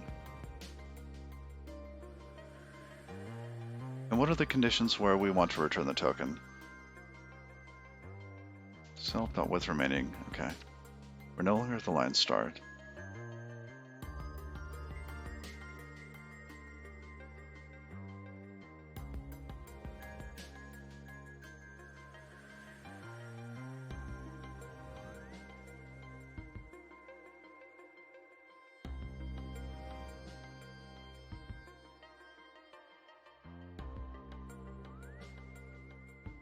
What does tokens return?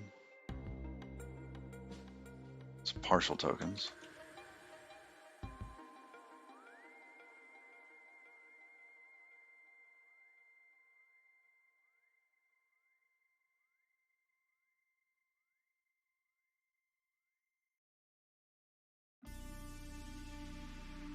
So if there's not enough room for the character, it'll return a none.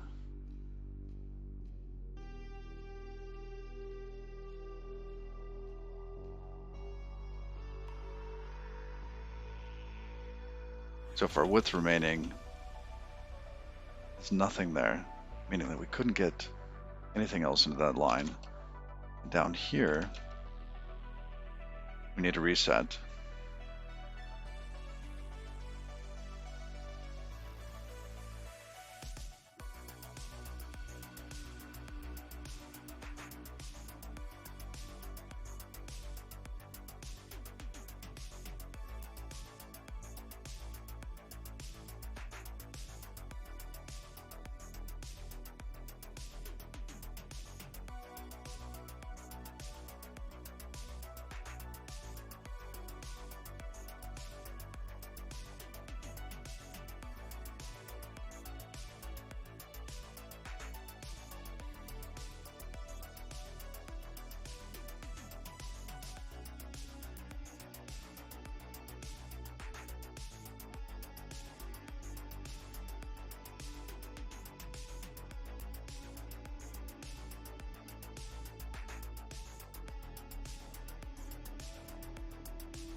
Now we also need to know what the last position of the token was that we returned. Because if we are going to return a token,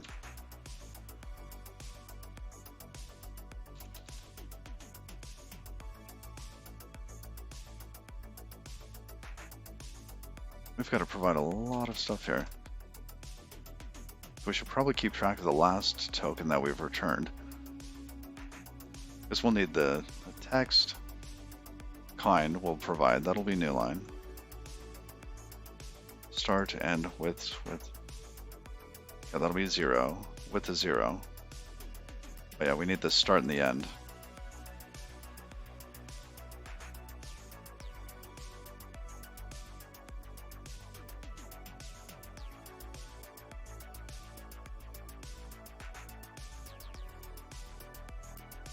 Actually,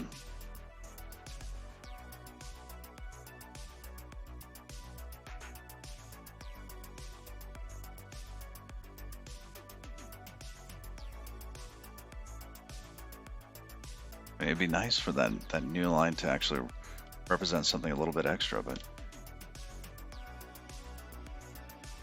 I feel like I'm abusing this new line.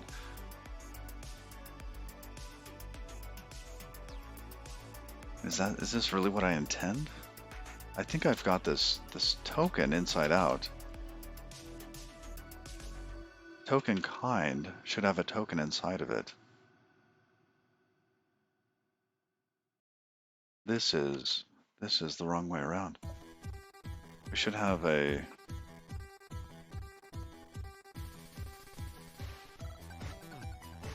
this token kind should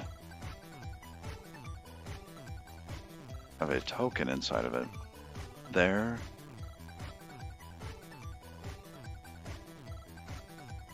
And here. I set those up backwards. Because if we did that, then we could just return token new line. Wouldn't have to worry about the rest of this. Alright, those need lifetimes. Oh, this is going to go sideways real quick.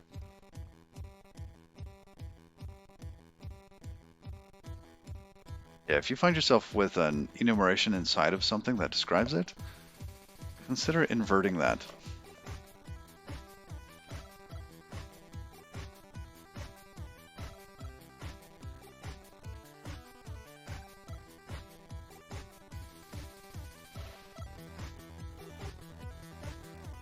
Let's see, we could implement partial equal for this. Alright.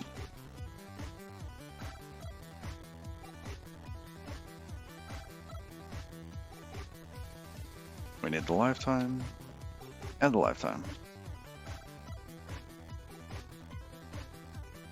Implement missing members. Alright. So this needs to be reflexive and oh, what is it?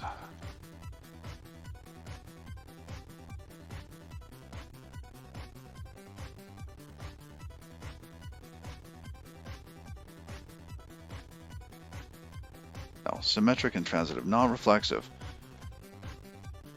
Reflexive would be A equals A. A is equal to itself.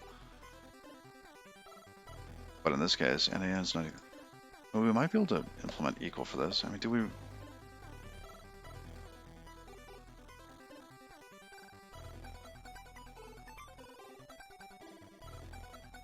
So why not? Font's not in there anymore.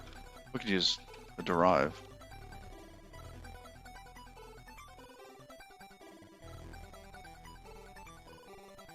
Yeah.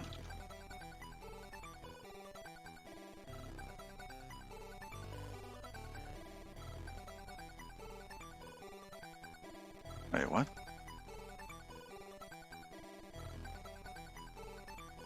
Oh, those are errors elsewhere. Fine.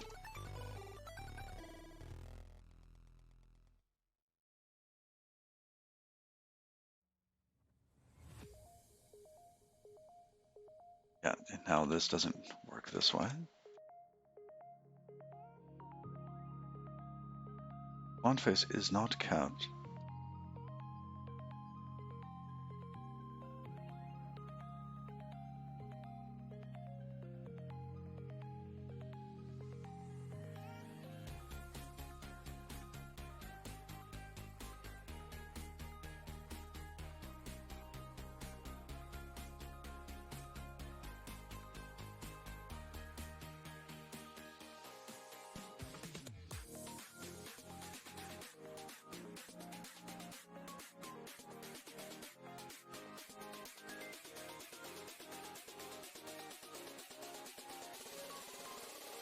Right. These don't actually care.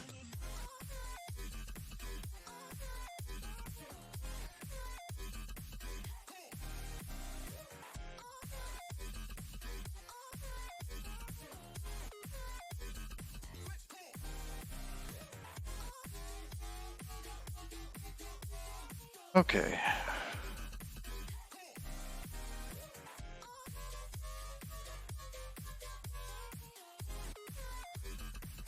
Why is this throwing a fit? Okay. Line break, white space. I think we have to fix white space first. No.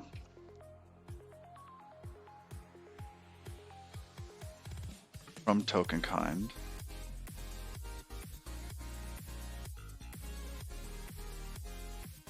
Token kind needs a lifetime now.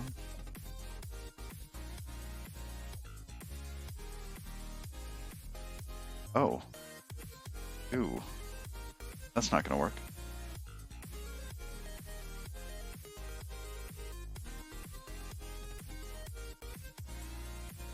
Well, let's delete that for a minute.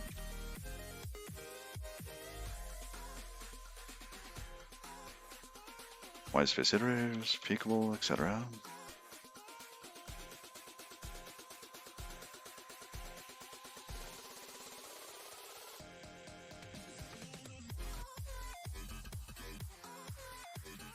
Alright, now this needs to return something else.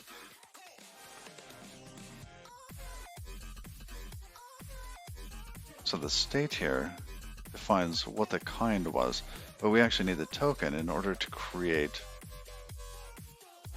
the token kind.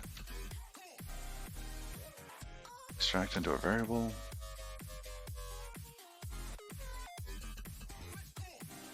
Call this token.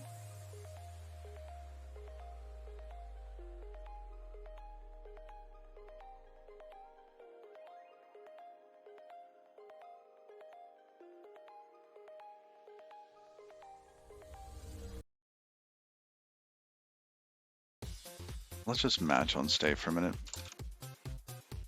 Match state. And we'll just return it. So this is going to go up ahead.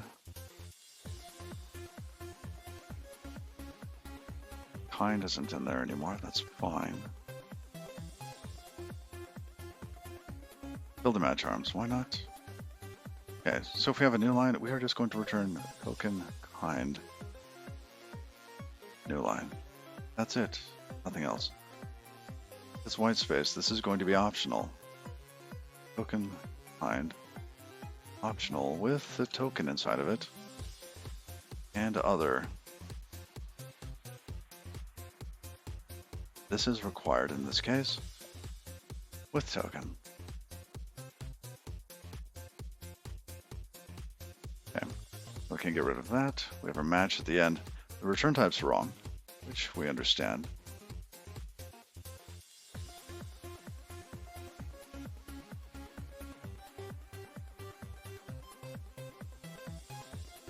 We into that, that should just create it.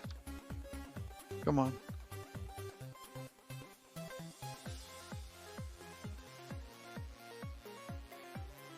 Oh, you know what? Dot into there. That should convert it into a sum. But our type is wrong here. Should be a token kind.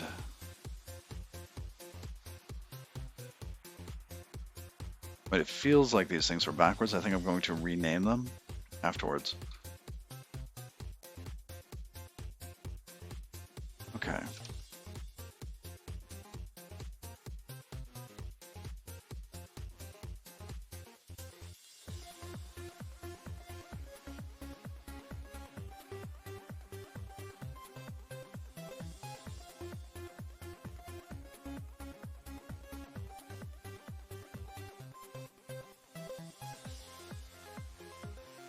I gotta go up and just look at this for a minute.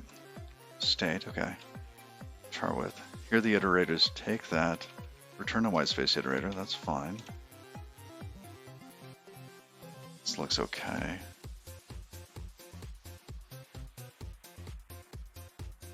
Yeah, and that returns a token kind. So whoever's using a white space iterator needs to be updated.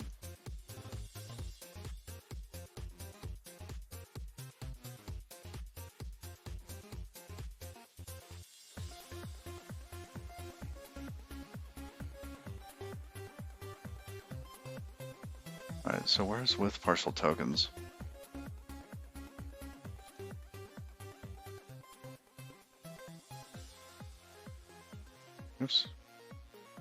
function.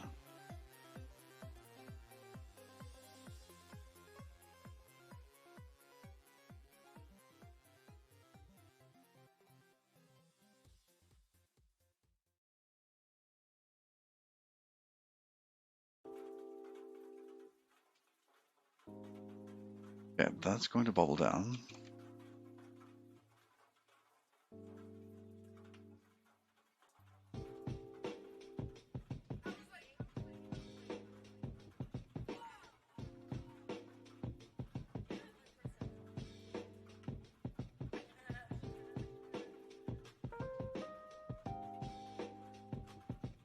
This is returning a token kind now. Let's go ahead and go to token kind. Let's impl that.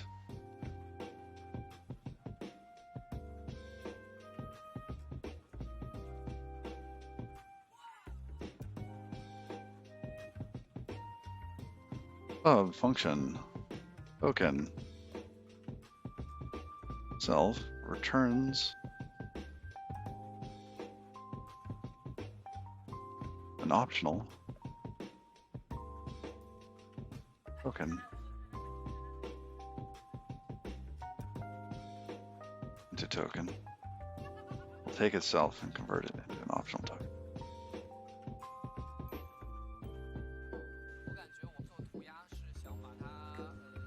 Whoops, did I hit funny button there? Okay.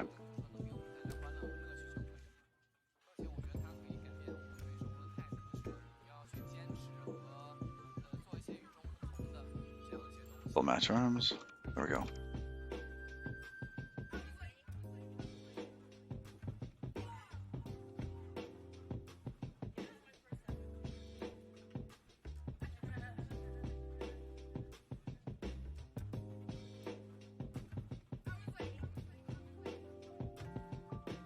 Missing OK or some in tail expression. What? Oh, that needs to be a sum.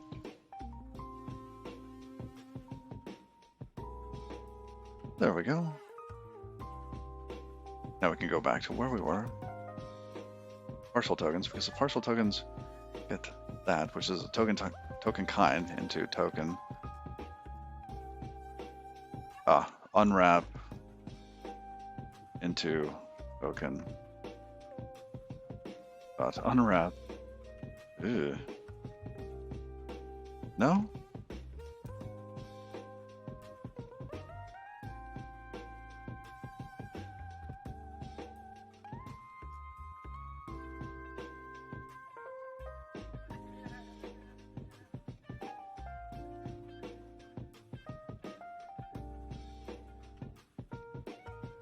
This should return a token kind now. Right. This is going to bubble all the way through with partial tokens. Okay. Most of this doesn't change, it's just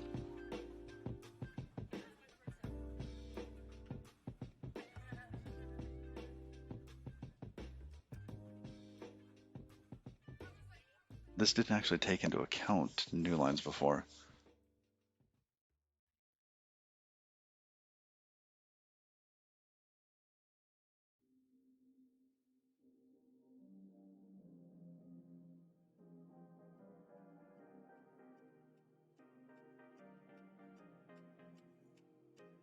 Needs to return a token kind. Yes, which means that these are incorrect because we're doing a partial take.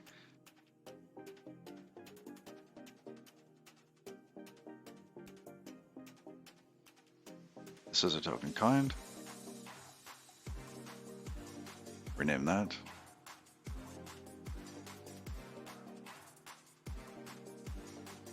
Now if the token kind is a new line, we always return it.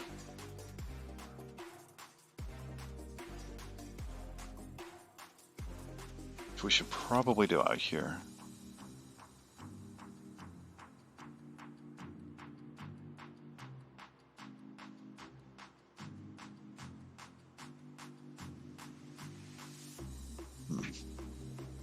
It'd be simpler to have it in here.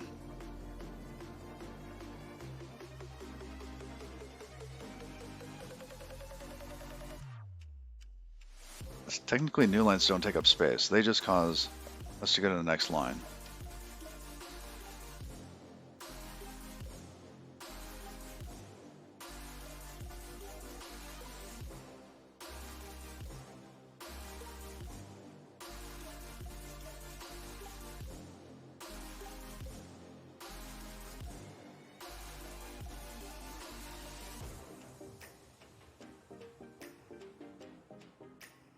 You know what? I'm going to rename this back to token. Okay. Now back to kind. Not using the other thing. And we're going to say let token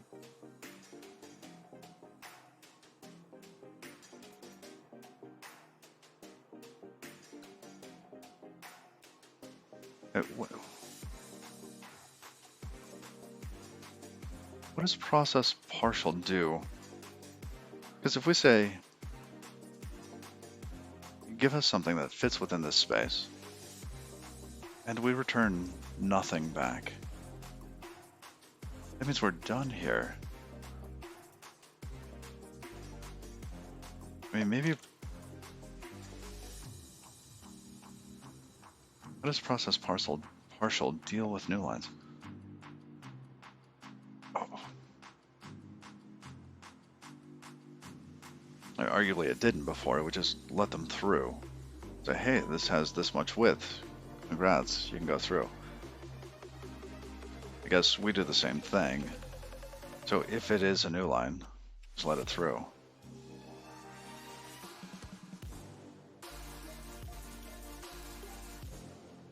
Should we match here? We could absolutely match.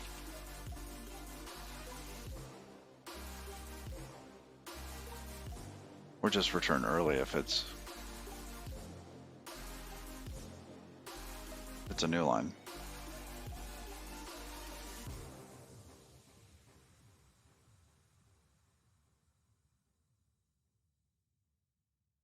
Oh, interesting.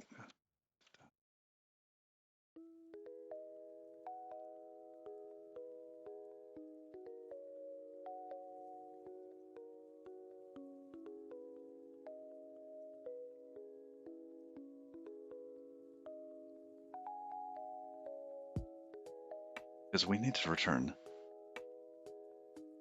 token kind.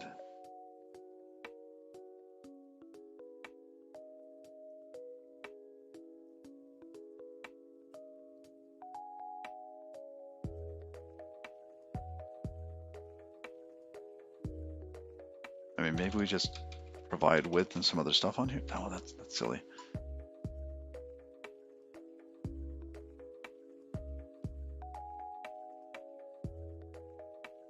F is equal to token kind new line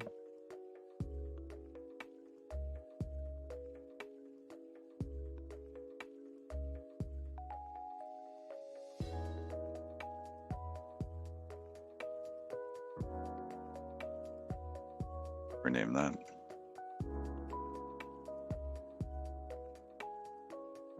Otherwise, we deal with this.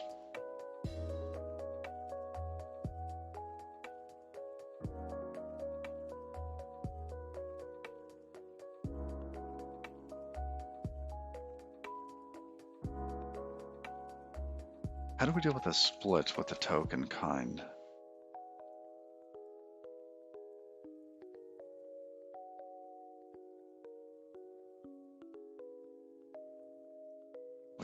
We could toss a split out on that enum. That gets a little weird for new lines. How do you split a new line?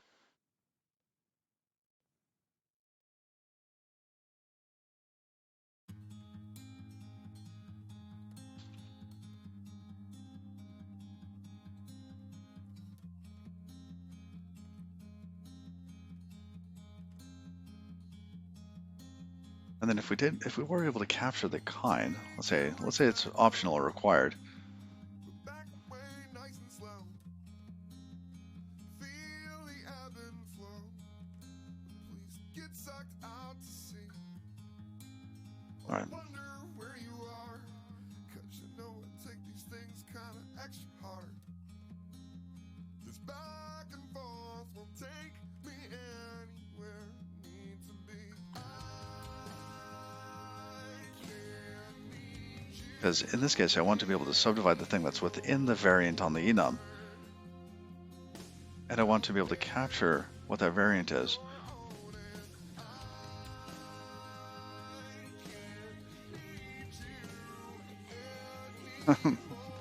The world is wider. They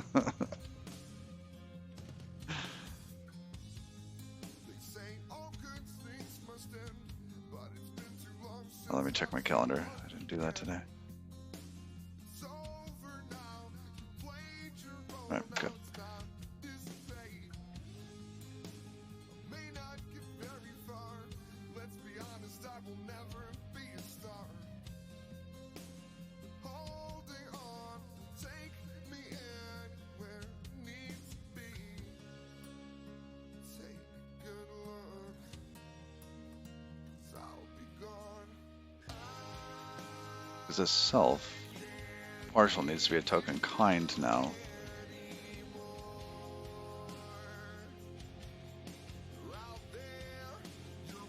How does it look at the moment? It looks awful because things aren't compiling. So technically I can't run it at the moment. But we did have pretty fonts in 3D space.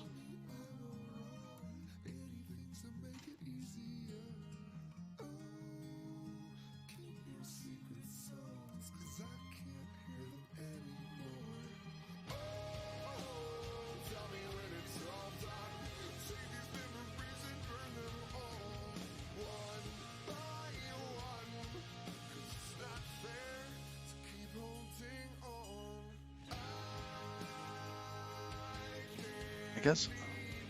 So what I'm stuck with at the stuck on at the moment is if I have a token kind, I think I need to have like a make similar or something like that where function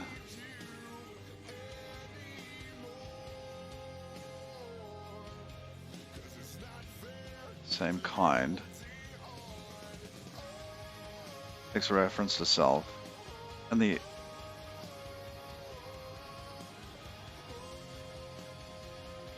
or just wrap. Let's call it wrap.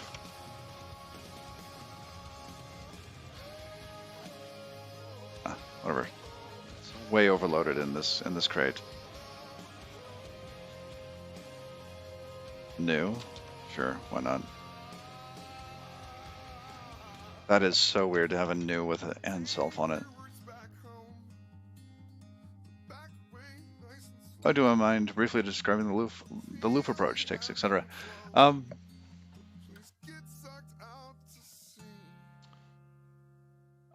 Technically, this game here, I have two games going at the same time.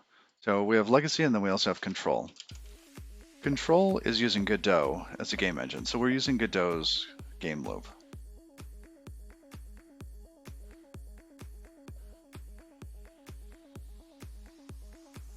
And we're writing Rust code inside of it.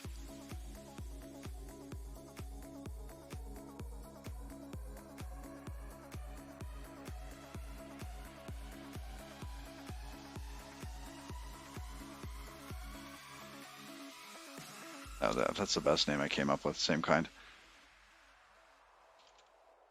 Token. Takes a lifetime. Slap. Self.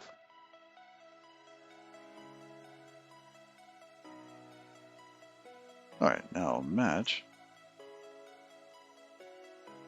Self. Oh, can I just hit 3? Oh, much better. Alright, so in this case we know that it's a required branch. We're just going to create a new token kind. You know what, let's do it this way. Use token kind star. Then we get rid of these. Clean that up a little. Okay. And that'll be the same kind.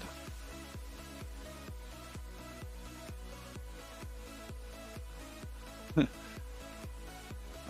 well, this one would be a new line.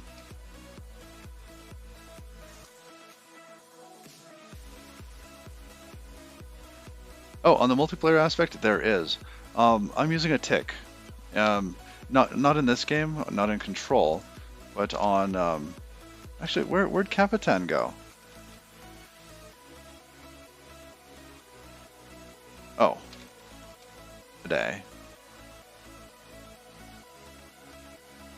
So we're working on this. It's kind of single player game at the moment. But Legacy is. It does have a server component, and it does run on a tick. So I think I do 16 millisecond ticks on the game server. I'm also using an ECS, and basically it's the tick that progresses the ECS.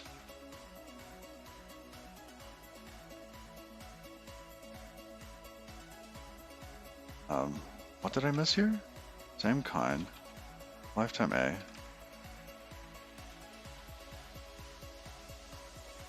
Cannot infer appropriate lifetime.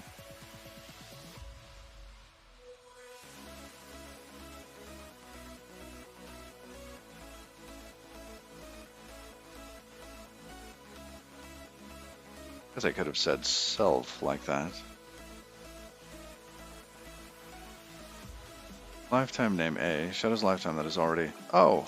Fantastic. Ooh, but that's not exactly what I want. Well, we want these to be probably B then.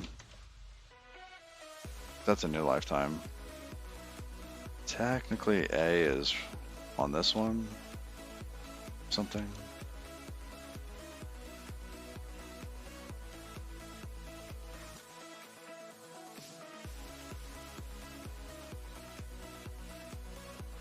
Okay, so you can't use self in that case if you need lifetimes on quote-unquote self.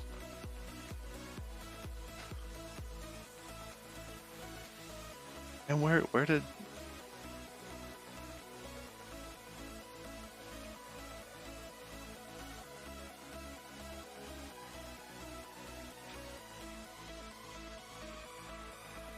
Okay.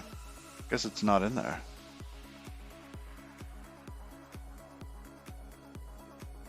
Multiple lifetimes. They're getting easier. They're getting easier.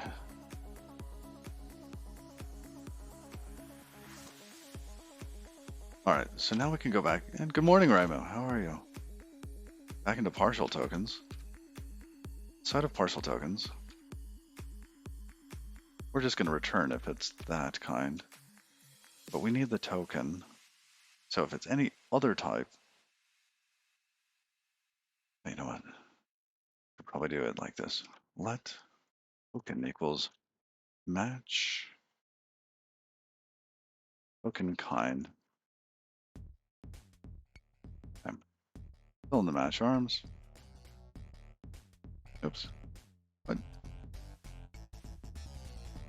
Slash AW. Come on, slash AW. Hit the number 3. I think my glove did something else last time.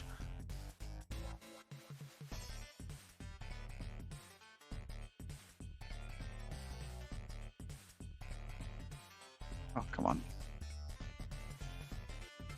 Token.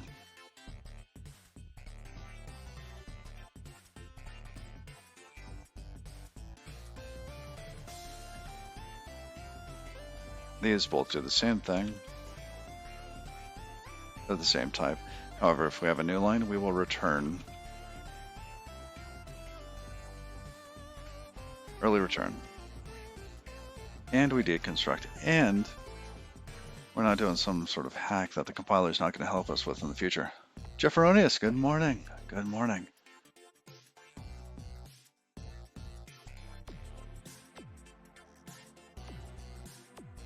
Got a bit easier for you when you realize that the borrowed self passed to a method isn't necessarily the same lifetime as the self of the caller.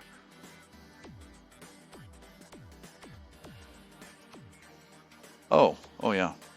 Yeah. Wait.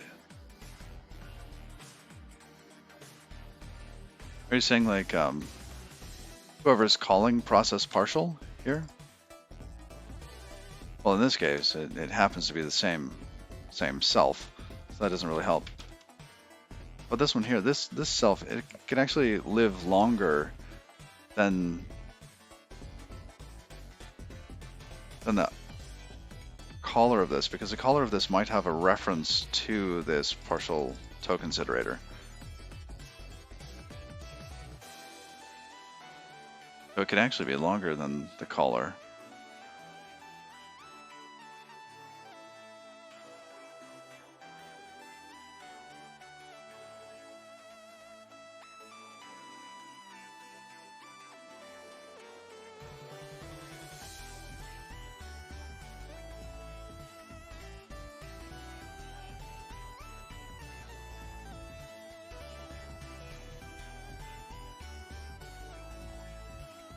What do we call it? Make same? Make similar? I don't remember.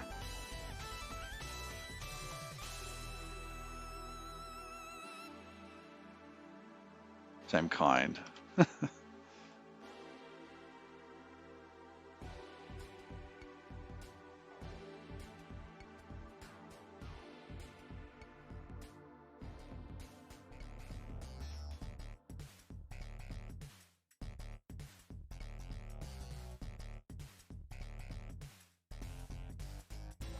What are we working on? Good morning, Mike. We're working on control.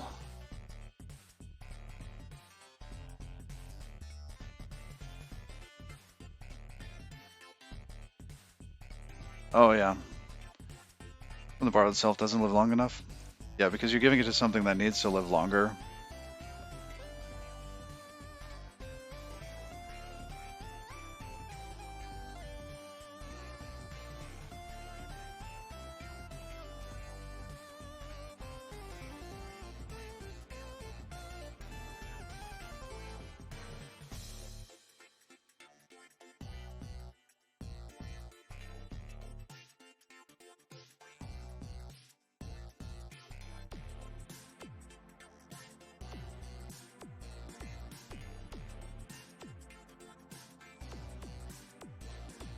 There's a lot of this token kind, same kind thing going on. Not really a fan of it. It makes me want to put this token, the split on the token kind. But how do you handle the new line case? It doesn't just get split into two new lines? And that just seems silly. So I'm avoiding that there.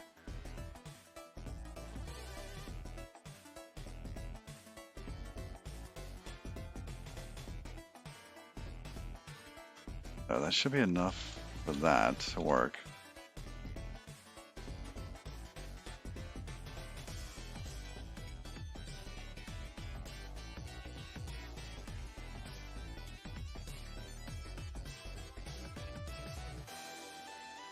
Right, and what do we have here? We have a token. 2 token. Untrap.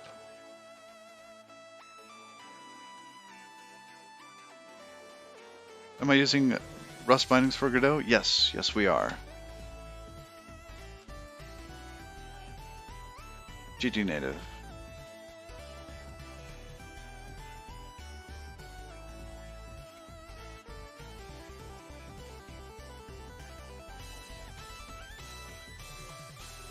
Alright, I feel like we should have a partial new line test. Let's come up with some contrived tests that test the new line functionality.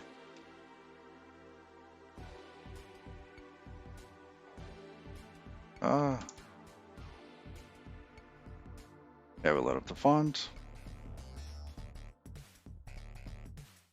It's supposed to be a new line right there. Well, here, let's...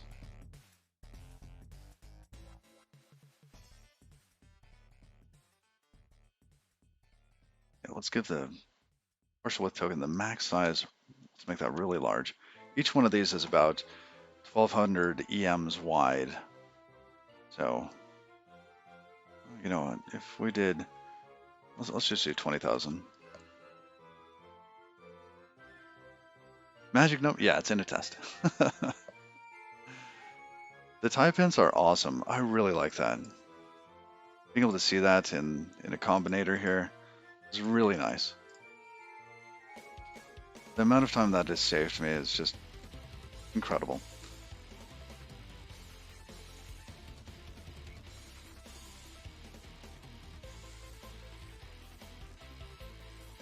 All right, so we should get that. Now, let's see. I'm gonna give it a long stretch. Let's say I want this, but I want 10,000. That should be enough for 5 characters. However, we should stop on the new line.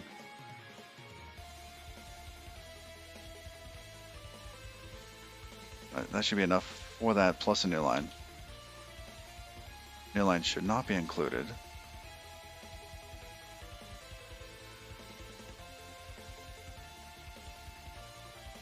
Then we ask for another 10,000.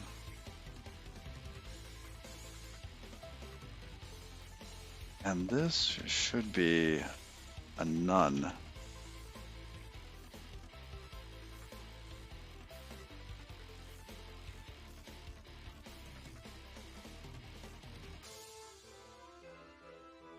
Actually, let's do it the right way.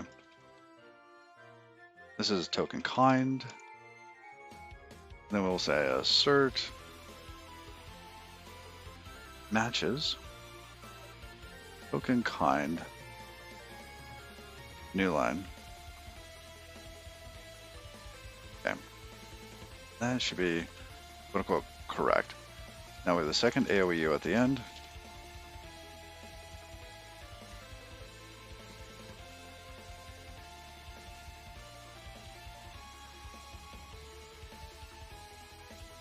Mr. Nomic, good morning.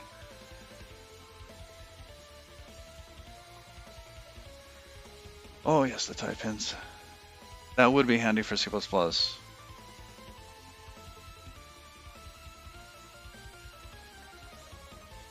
Yeah, this is the COC plugin for NeoVim, along with COC Rust Analyzer.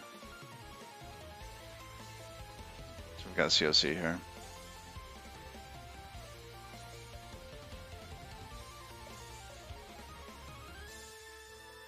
See if we can test that. Oh my goodness, everything breaks. Alright, well that at least captures that thought. Where else is this broken? Line break, and white space. Really? In white space?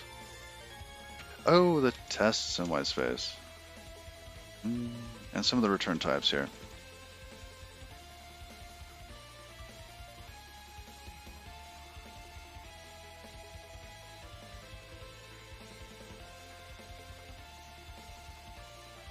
Because we're no longer returning tokens, we're returning token kinds.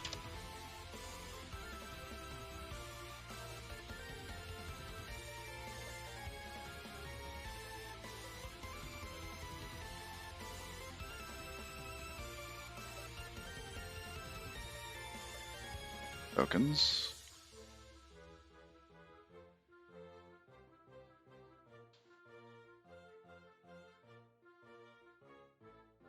Yeah, this is going to change.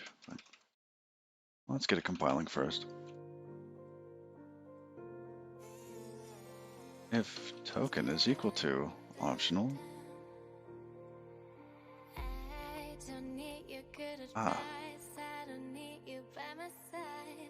We could ask it, are you optional?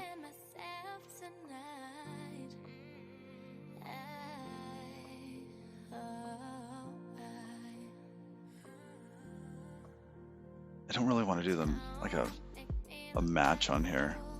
I can do matches. Say token kind, optional. You lead here, and then give it token. That would do the same thing, but that's not super readable.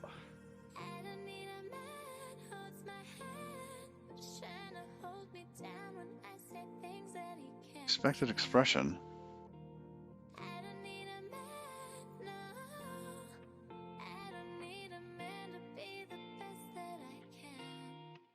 Alright, but instead, we're going to go in here and just add some things like a function is required.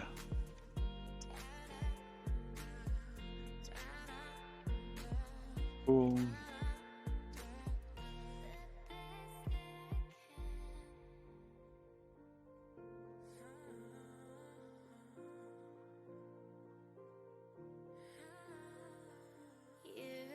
M-A-T-C-H.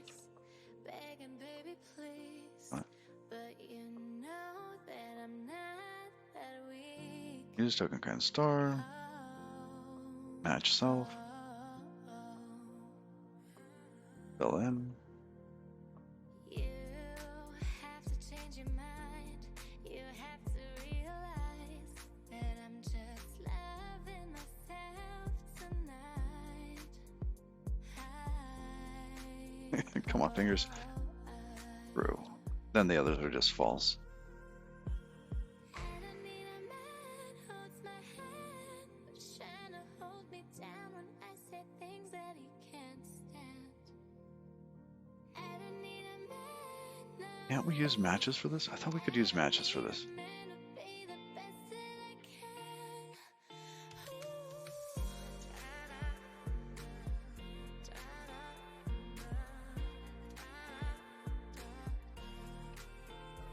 Self. Does that not do the same thing?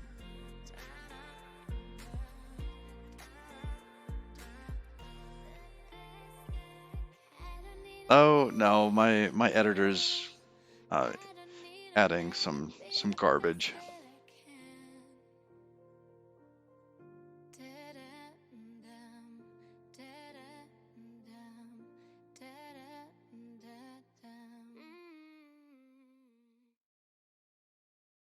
I see. I had the sides flipped. Flip comma. Oh.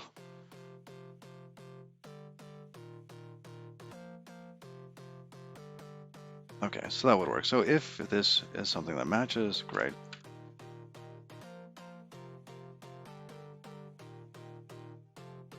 Is optional.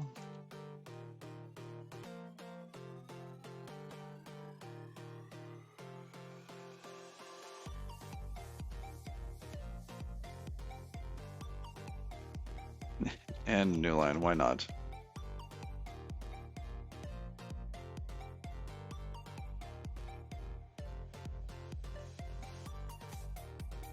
This one's easy.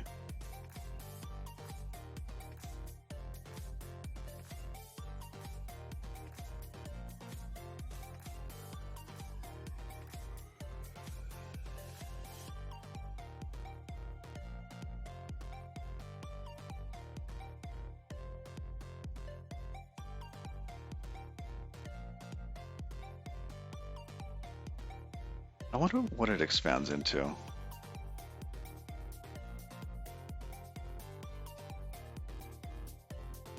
Alright, let's go back. Where were we? We were here. So we had token.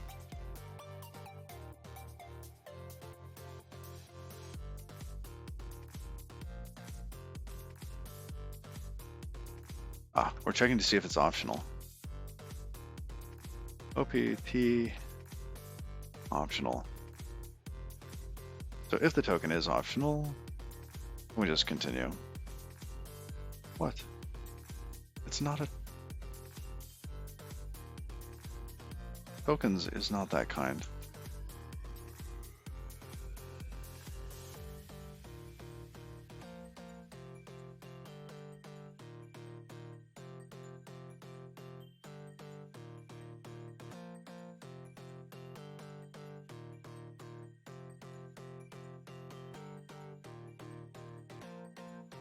Alright, so we have a start token. These all need to be token kinds. Okay.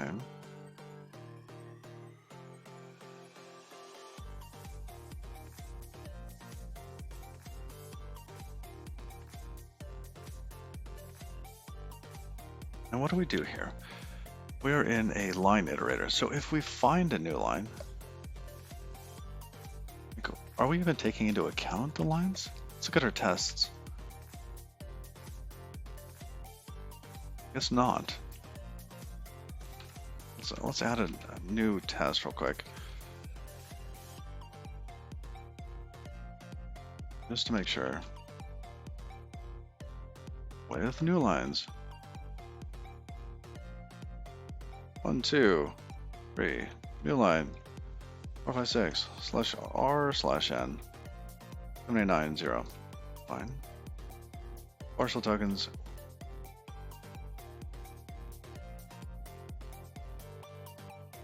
Alright. That'll break. We'll see this when we come back. It's the idea that matters. Oh, I see. It reminded you of the $0 from Swift Closure Syntactic Sugar.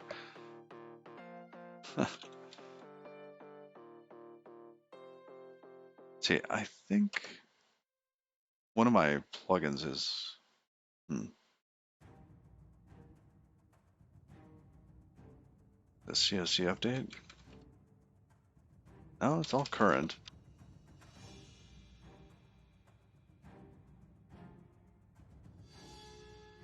Raimu? That doesn't happen anymore. /r doesn't happen all on its own. That would make my parser more complicated. We are ignoring the old macOS.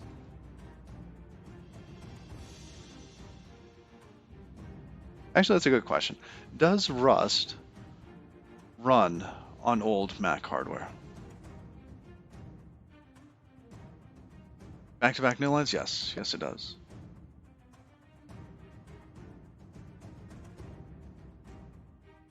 Yeah, the placeholders did exactly that to me. And it's a pain in the butt.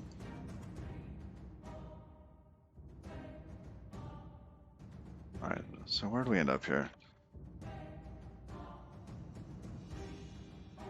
So now we have these tokens, which is really a token kind.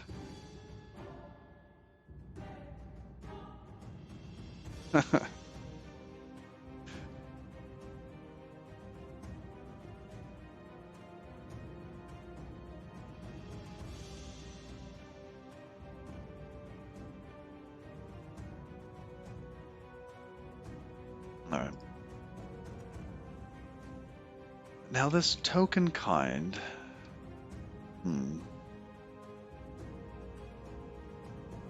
We're gonna have a version 0.2 very soon on our TTF font wrapper crate.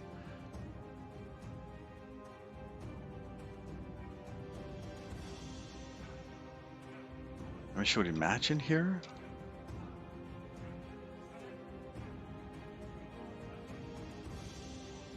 Let's rename that kind, token kind. I think Tita kinda clone would just be token kinda clone.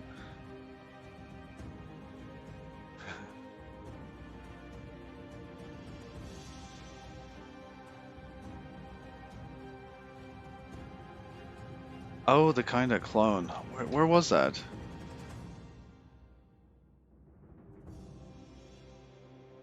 You're right though.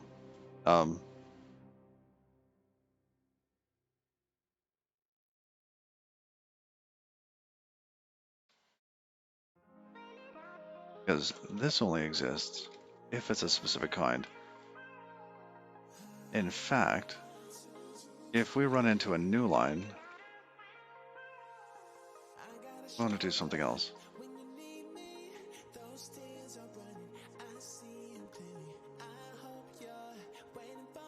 Oh, here. Yeah. Yeah, we'll get there.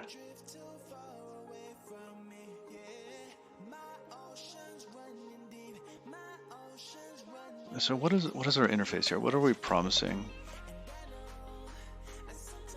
for a line iterator?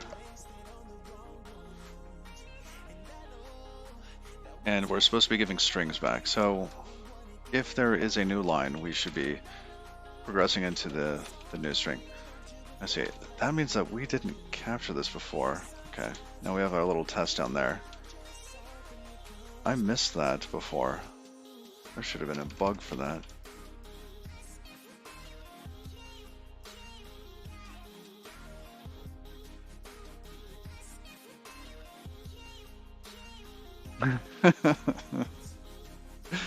Oh, right, man. That's funny.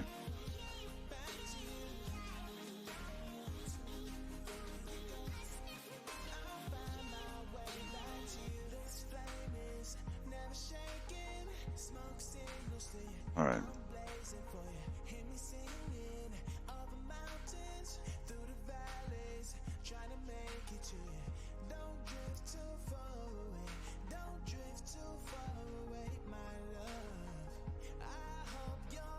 But I don't really want to do a match right there, but I could. So arguably, we only want to do this portion down here if it's optional or required.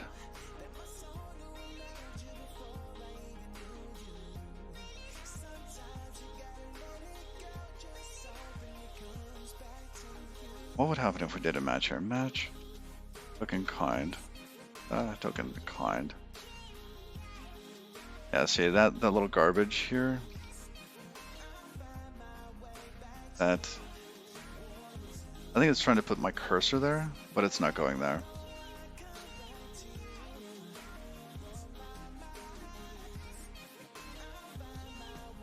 So if this is required,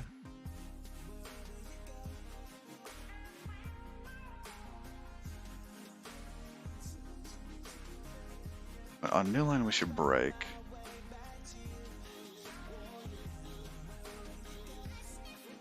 If it's optional, then we would, and if it's optional and the star token, we would skip it.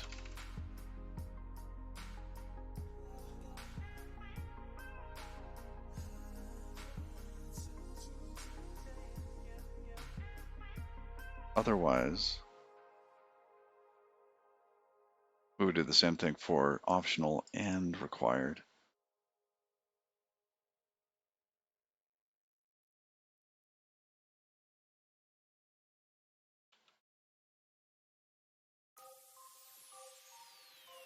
It'd be neat if you could do fall through things.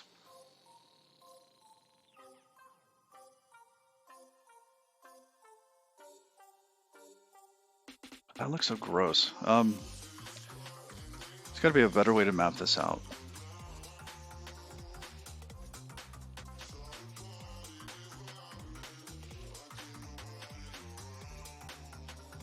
Because really, it just looks like this one line cares what the type is.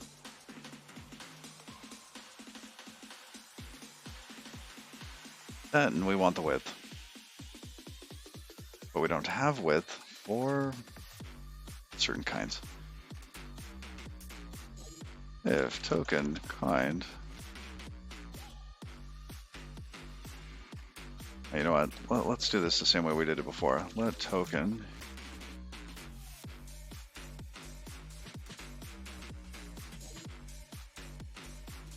because we're going to special case.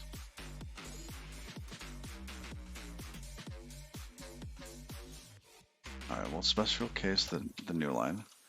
New line should break. Oops, come on, fingers. Don't match arms. So these are basically the same thing.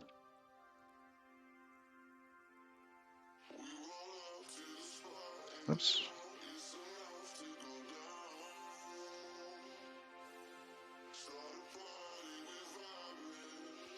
There we return token.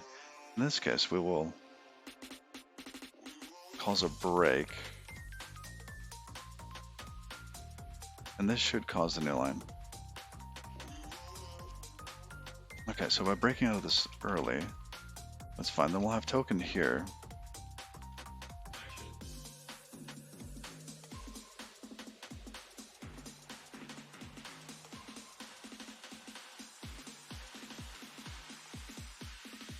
And we didn't do anything with the token width. Okay.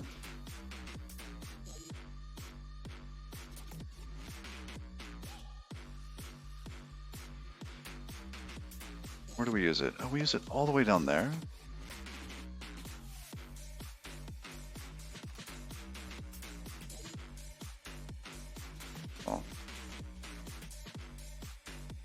guessing we used to use it in more places. In this case, we keep track of the first token, and then the last couple of tokens.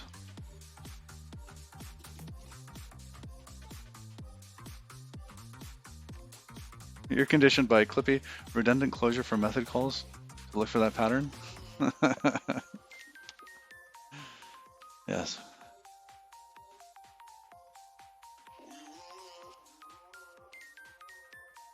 Good old Clippy. All right, now we've gone down to this part here. Swap the previous and the end tokens if the end token is optional. Yeah. It's time to learn a little bit about the DMAIC process. What? When you're doing your process improvement projects, you should follow this path. Oh, I see. You got define, then you got measure, then you analyze, then you improve. This is really dense. Control your process. I know that you're on the grind. It's no good. End token kind. The problem on hand, call it out, grab your pants. Before you start to solve, make sure you understand. Go smarter, pull out your project charter. Keep your scope.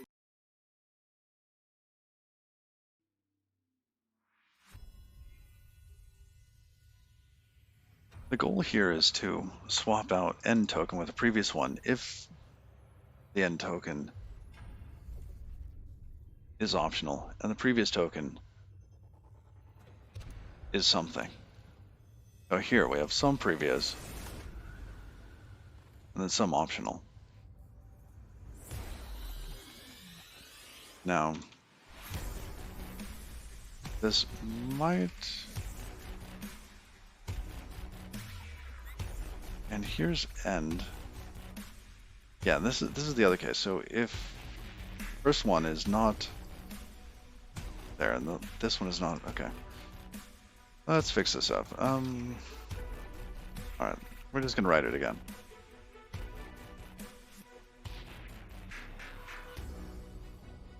Match. I think this is all encoded in a nicer way now. Next to last token and last token,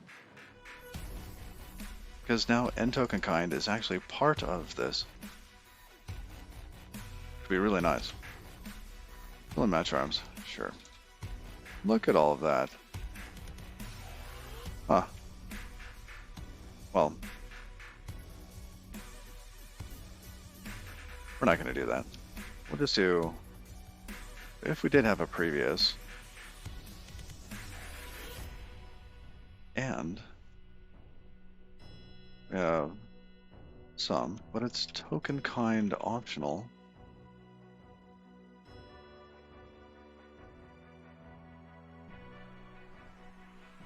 You know,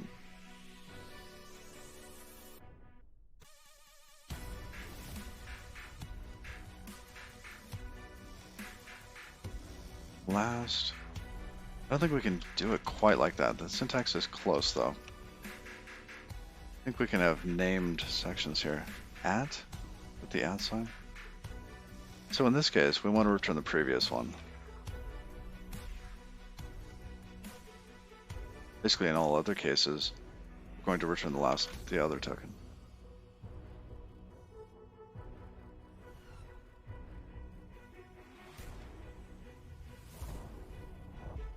I guess we could have used the guard, called is sum.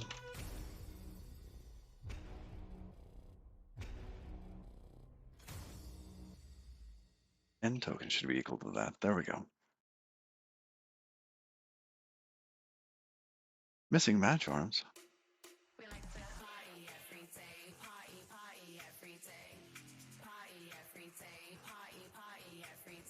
Oh. Because it's possible that last is none.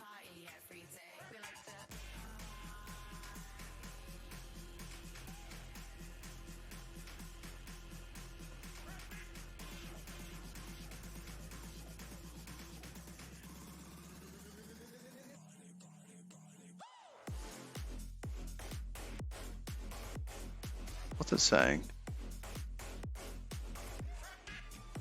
Expected a comma. 1, 2, 1, 2. Ah, one more? There we go.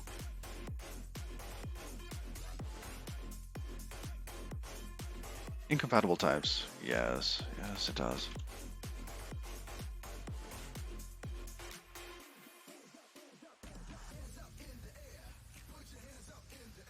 I guess we don't need that. Don't need to bind that either. Just need to know whether or not it's optional. Okay. That is so much nicer than this one here. Okay.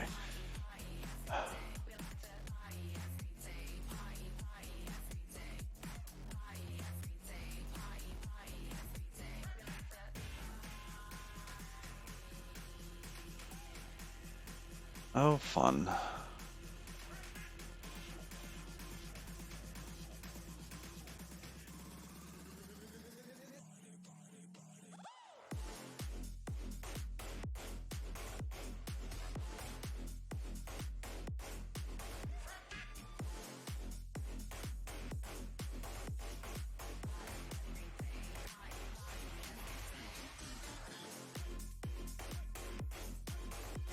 We don't care what the type is now. Int token.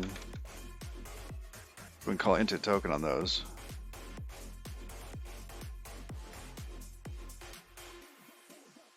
Oh, it's an option. Dot map token, or we do token find into token. There.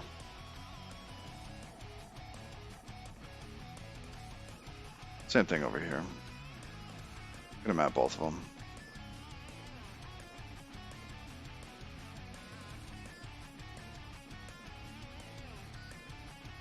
All right, now token should be, yeah, it's an option to a wait, it's an option to a token? Oh, because then we have to call flatten on each one.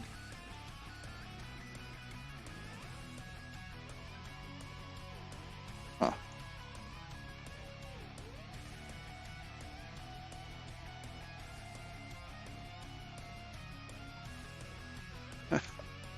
It's just that easy. All right.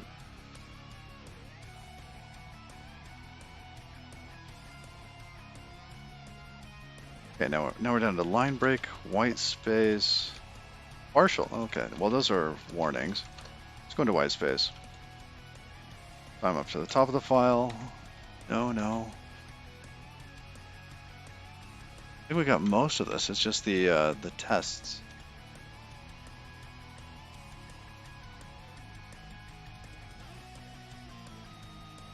All right.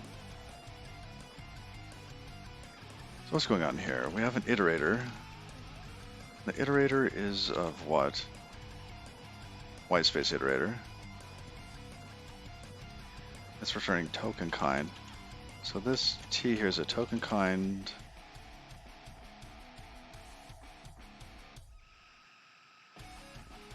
Oh, that's interesting.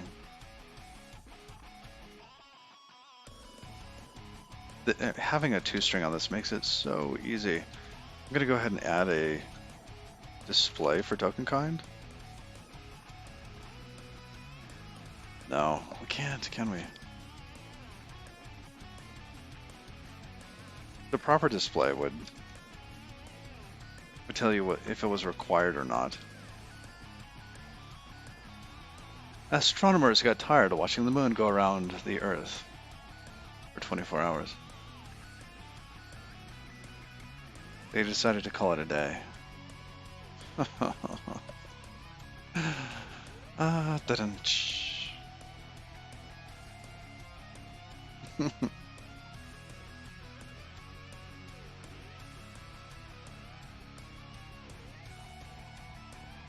All right. So we have an iterator, we're mapping it. Need to map this into tokens.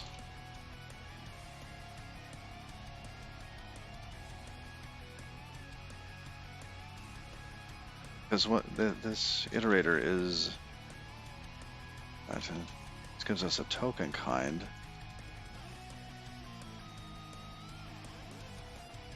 All right. Key dot into token. That'll be an option.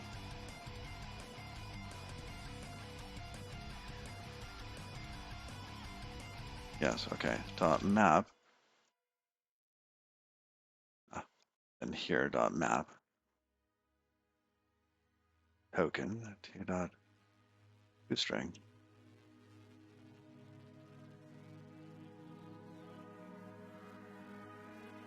But now at this point, I think we want to flatten it.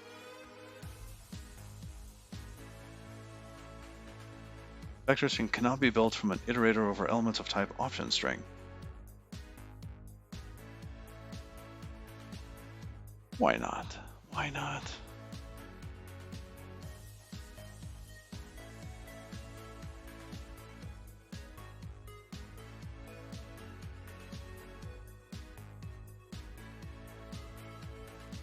Unwrap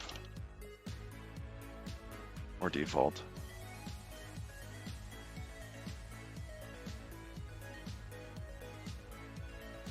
Oh, for string. Got that on the wrong one. Dot unwrap or default. There we go. Just that easy.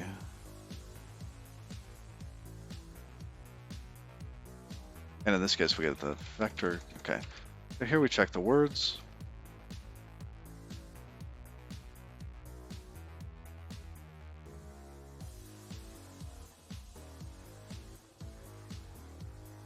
Should probably just turn this into some little test trait.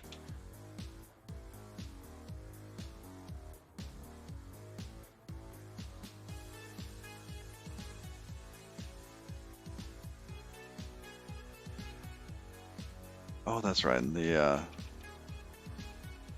word here needs to be a local so that we can have the right lifetime on it. I wonder how we're going to represent that lifetime.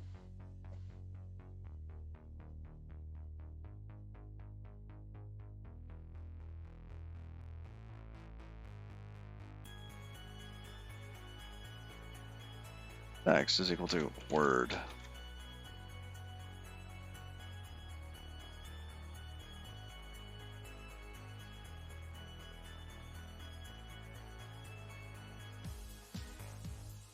Can you figure it out? Kind of. Okay. Well, I got a little further.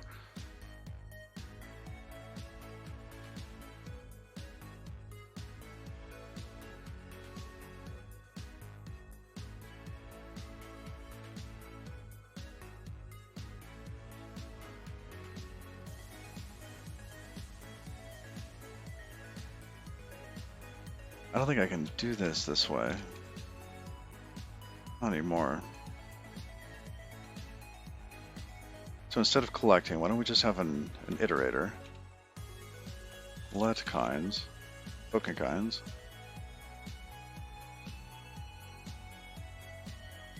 That's just the iterator. Huh.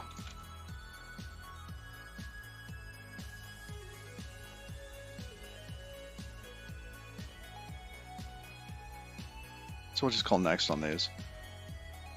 Assert macro matches iter.next.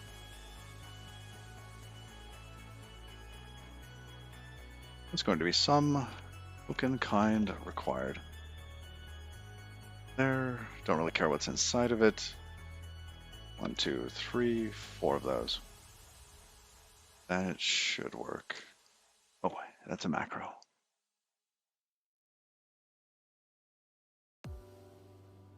Expected a comma. Why? One too many friends. There we go.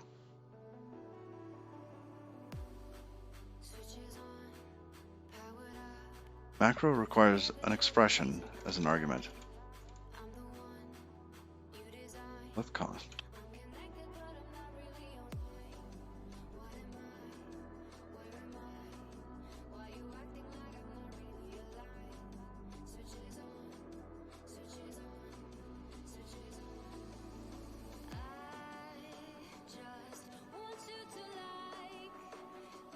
it's the other way.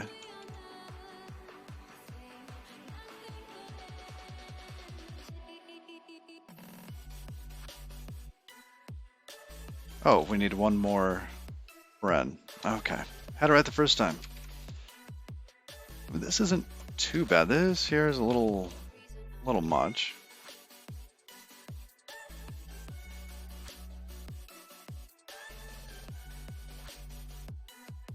Well, fair words. Let's fix these others real quick.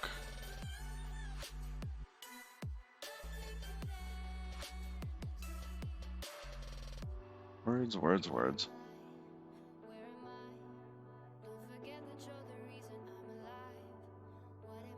Alright. That was okay. Now we'll get down here into the token kinds again.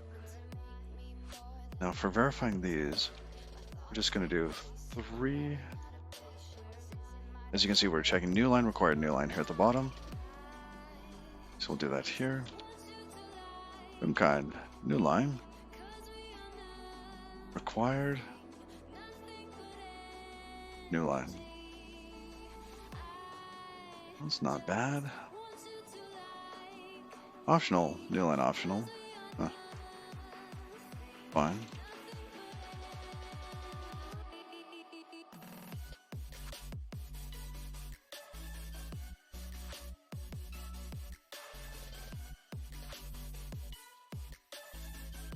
Oh, we don't need those kinds anymore. Good. Okay.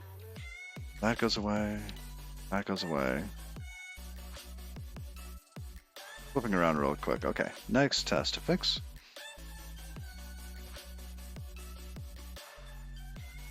What do we have? Oh, quite a set of these. 1, 2, 1, 2, 3, 4, 5, 6, 7, 8. 8 of them. 1, 2, 3, 4, 5, 6, 7, 8. Or is that enough? Yeah, that's 8. All right. So, optional. Okay, required, optional, required. Change those.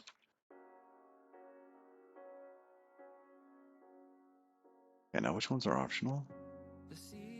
That one. This one's new. I don't know.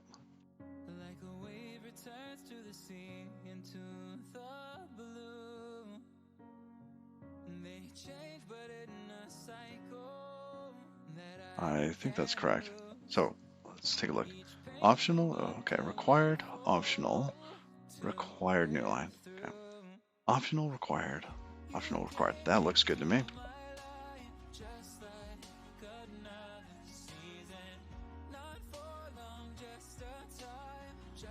Oh, we're down to just a handful of errors. Maybe 2 handfuls of errors.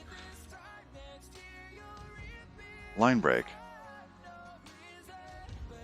And this is the whole reason why we were doing that. So that we could see what the kind is. And extract some of that other logic that we had removed.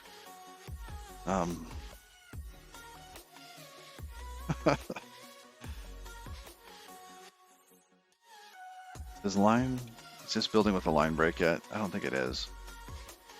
Okay. I'm gonna clean up some warnings real quick.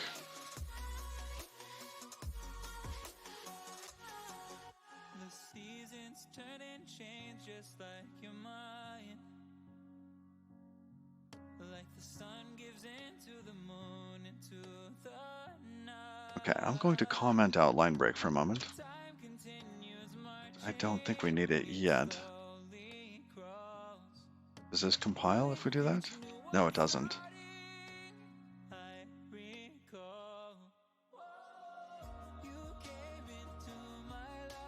All right.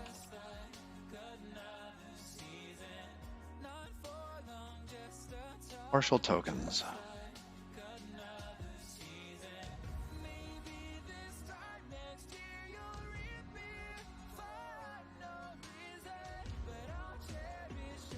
Borrow of partially moved value token kind. You know what? Now copy. Token. Oh, no, you're clonable. You're not copy because of this width. Grumble. Alright. Back to where we were.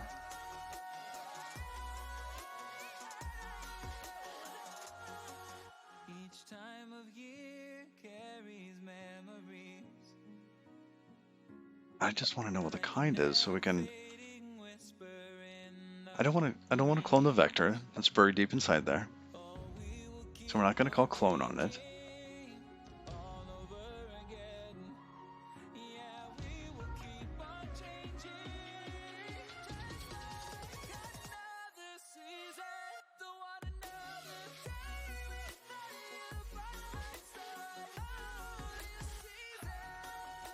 This is deconstructing it. Here we're taking the token outside of the token kind, so we're taking ownership of it.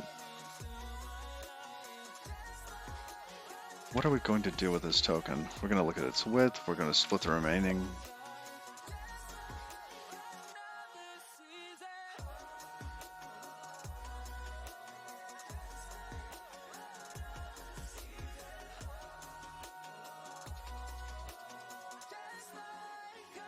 Okay, we need its token width, and then we need to split it eventually.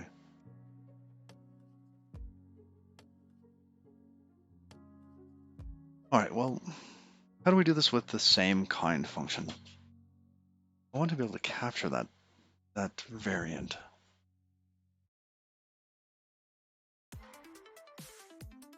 Ah.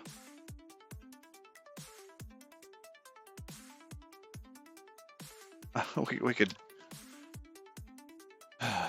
This is hacky.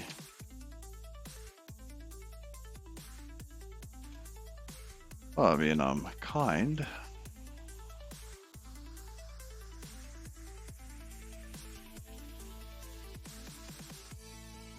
Yeah. It just doesn't have that.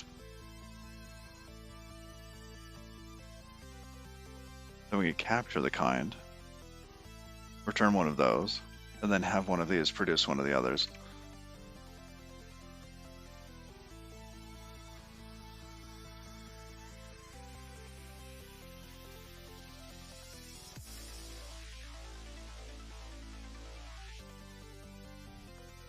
Yeah, let's get rid of same kind.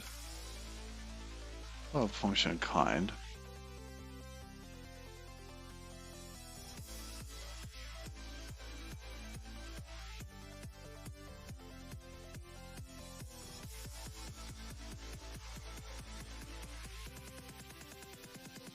Match self.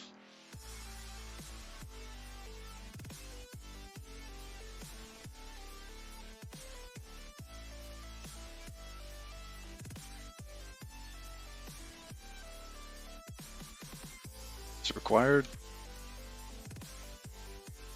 Optional. No line.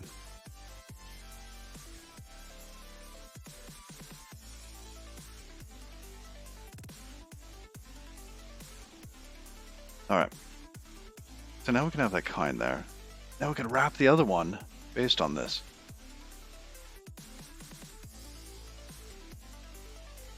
So let's impl token or kind.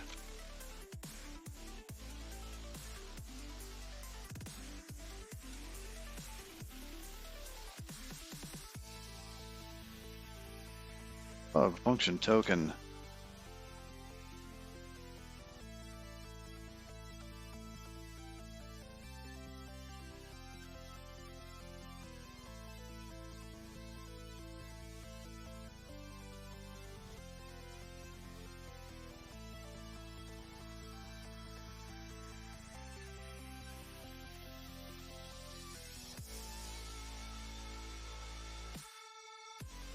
Okay, we need that lifetime. And self.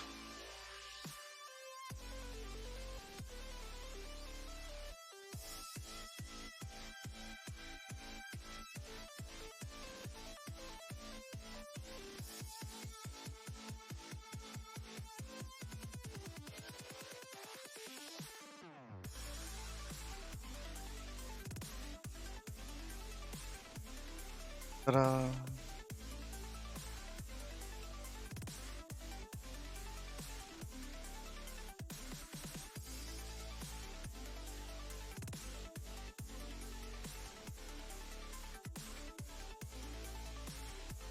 Alright, so going back to where we were, impartial tokens. Let kind, kind. There we go. Now these functions down here. Find that token. Partial.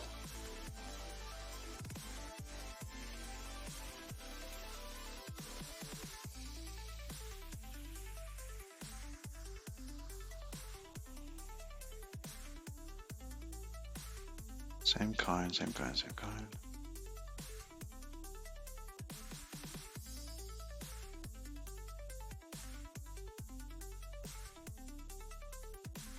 These are all token kind, same kind, okay.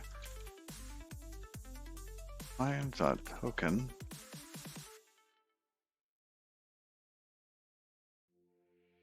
In a blink of an eye, there you were and took a hold of me. Some would say that I found everything that I would ever Oh, we didn't finish this. need. 'Cause it's you, you're the one, and I'm longing for you tonight. I don't know what I'd do if I couldn't have you for life. Hold on. Doggo wants out. They're back.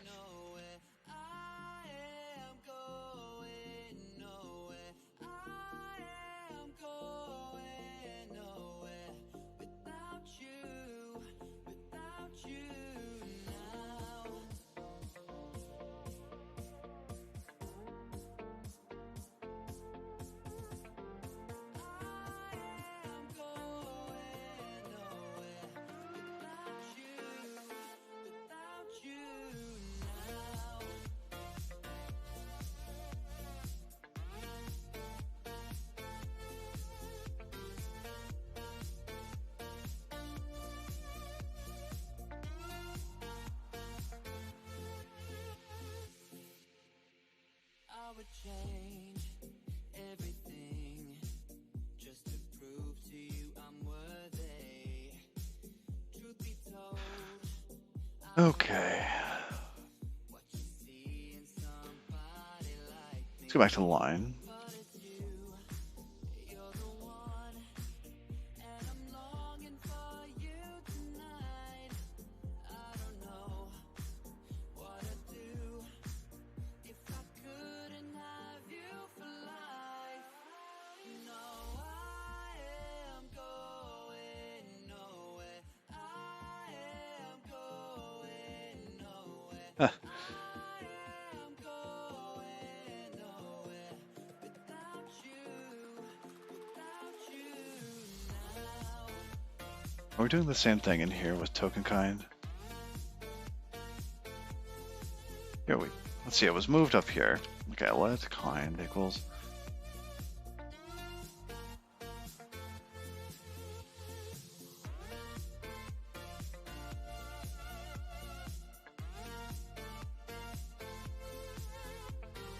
Uh-oh. ETN optional. Wait. AL.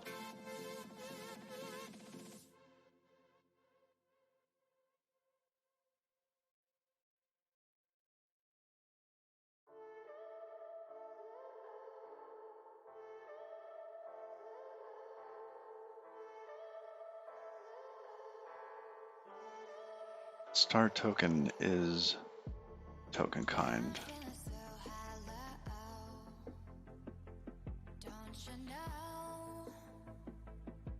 Oops.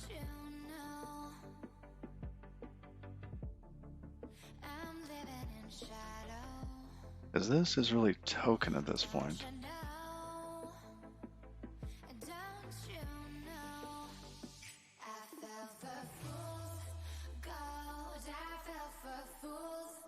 Go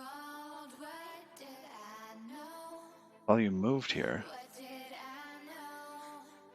I fell for fool's gold. I fell for fool's gold. What did I know? What did I know? You were fool's gold. Yes, I did. alright. Now there isn't any reason why we can't do this ahead.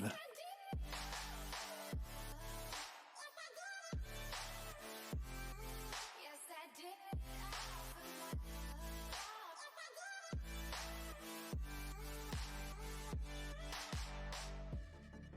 And I did it all for love. Getting closer. Yes, I did it all for love. Oh, each one of these needs to be mutable. They Fine. say fools believe in it, so I guess I'm one of them. Oh, don't you There, here, I fell for fools here. gold. I fell Come on, how many more? That's it? gold. What did I know? What did I know? I fell for fools gold. I fell Unused variable token kind. That should be token. Oh, no, no, no. I'm right there. Token kind. Yes, I did.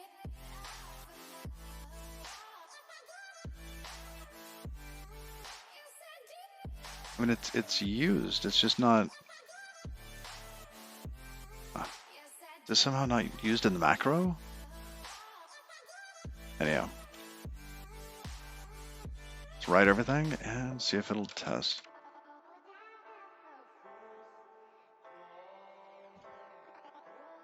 Oh, one. Some passed. That's good. And it looks like now we have actual new lines.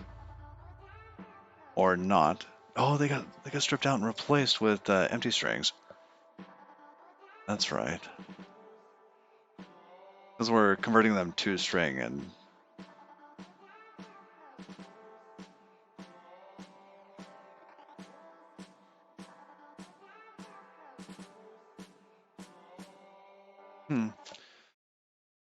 actually, why are we not? Why doesn't token have? Why doesn't new line have a token? I mean, it should. It can point to the actual tokens.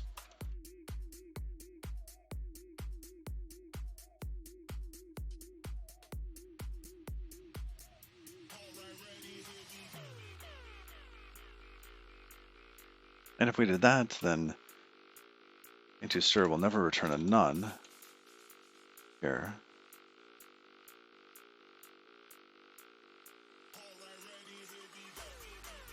Or into token. It's basically every single one of these does the same thing. That feels really weird.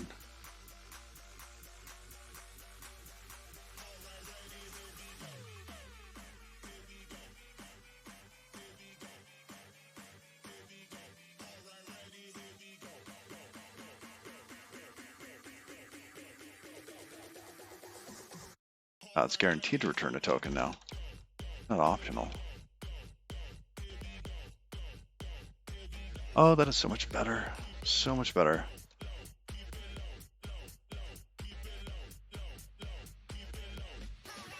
And we'll just keep track of the new lines. Perfect.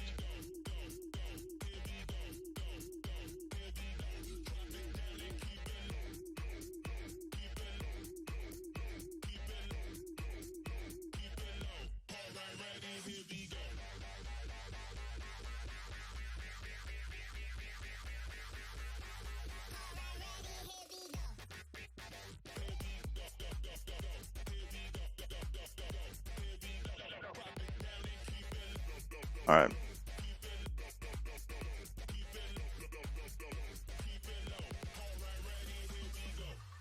Go to white space. That's gonna be another big change.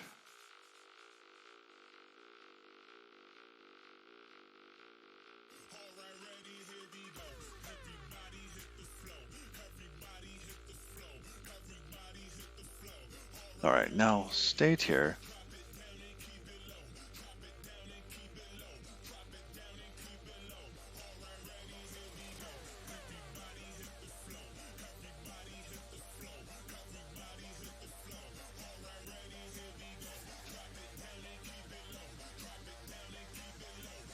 Okay, we have some tests that reference new line, but this is the only reference up above. Here we check to see if state is new line.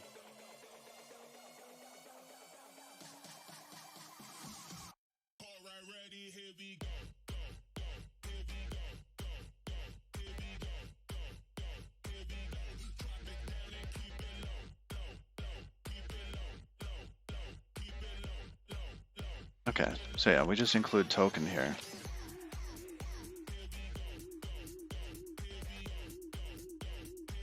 Now for the tests. Now into token, always returns a token. We no longer have to do it this way. Okay, because into token, we'll return a token which we can call toString on. We just call toString on it. There is no default needed any longer. Oh, that is so much better.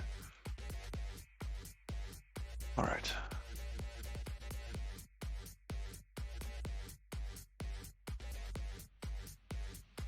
Oh, yes.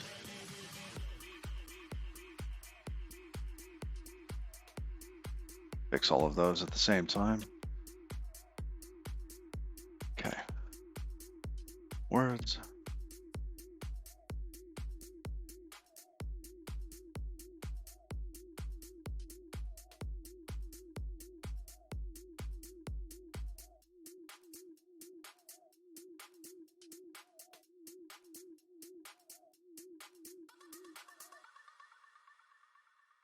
Okay, so we got white space fixed.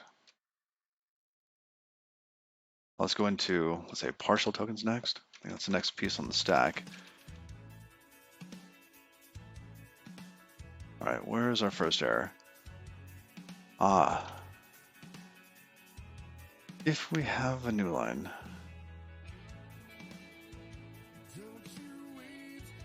we're going to return it.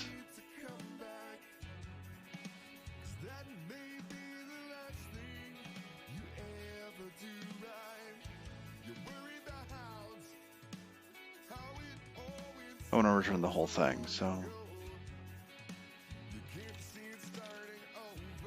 if this is token, can I say, can I name this token kind at that?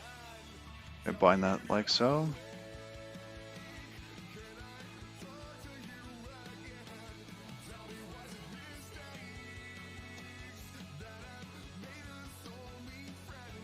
I don't know that this is the right way to do it anymore.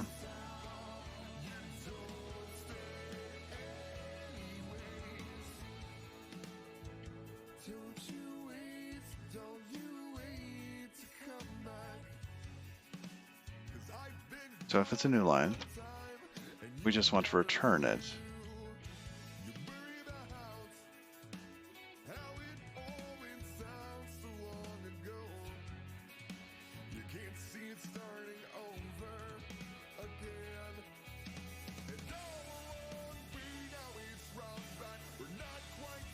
New lines pass through. And then we just say let token equal to token kind dot into token.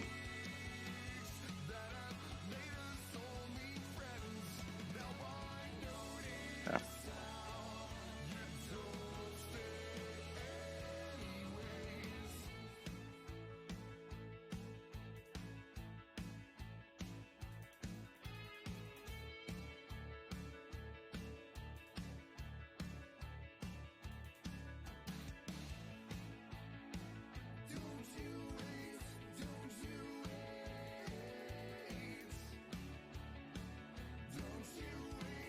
All right, remove some of these unwraps.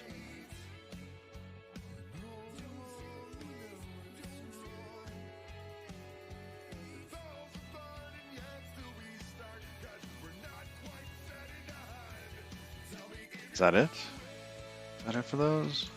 Looks like it. Alright, that's partial. Now we go into line.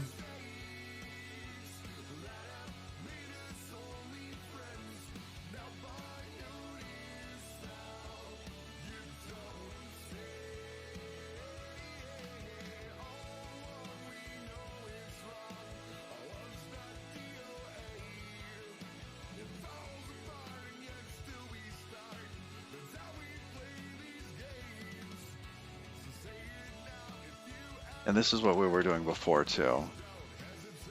So in this case, if it's a new line, if broken line, this is a new line, break.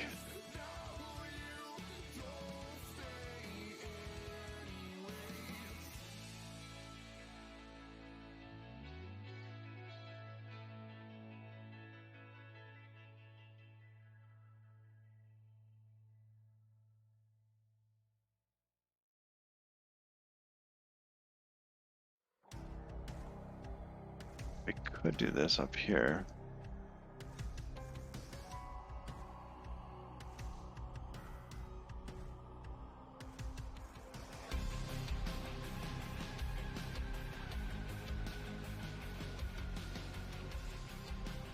Okay. Oops. Into token no longer needs to be flattened.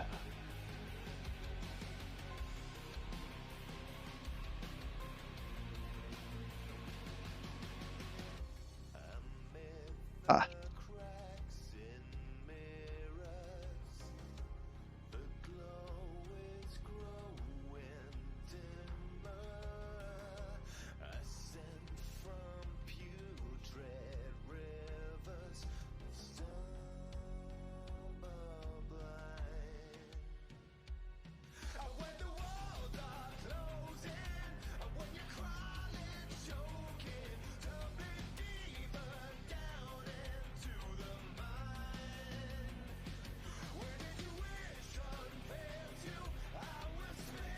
Alright, there we go. Yeah, that macro does funny things with this.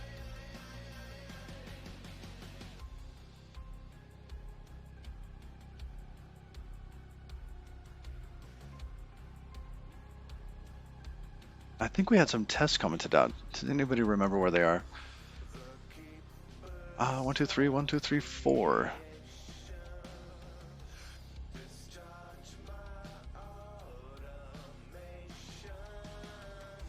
Okay, this is in with new lines.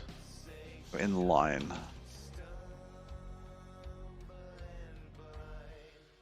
Oh, good, good. Yes, we knew this was going to crash. So in this case, yes, we expect the new line after that. And then we expect 4, 5, 6.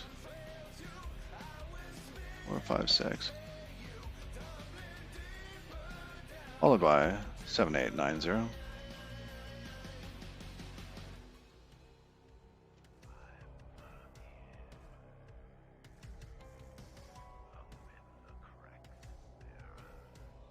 Wow. And our documentation test still worked. We didn't break the public interface. Yet.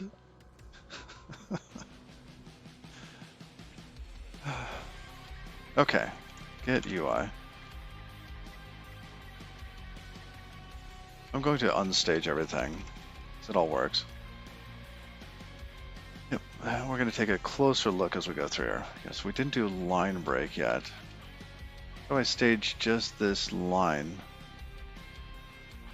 And add a hunk.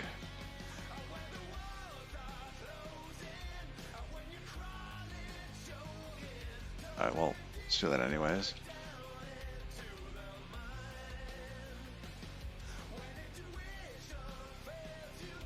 That's good, that's good, that's good. This one, it's a good test. Okay, now for line break. This is a new file, which we have commented out. We're not going to commit. Okay, we can. It's really a work in progress. The problem is that mod line break thing at the top. Okay. It's okay. Partial tokens.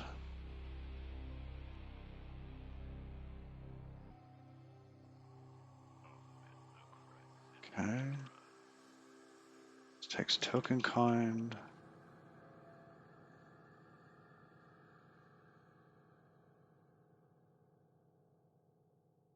All right. That one's good. Position, we don't need yet.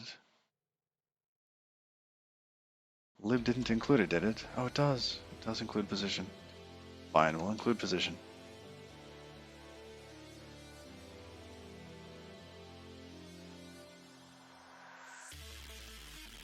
I like the flip of the token. That is such a nice improvement.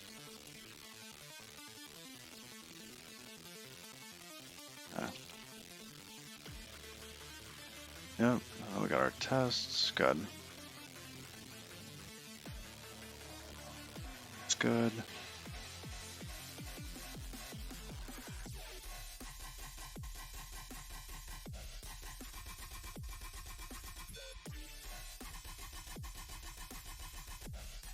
Alright, that one's good. Word wrap with position. This doesn't happen yet. Don't want that in there yet.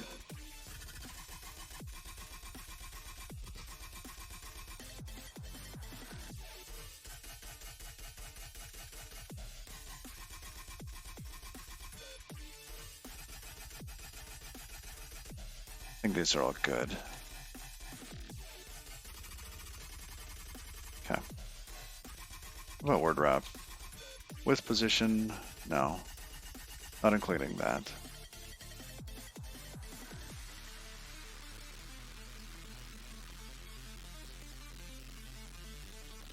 Alright.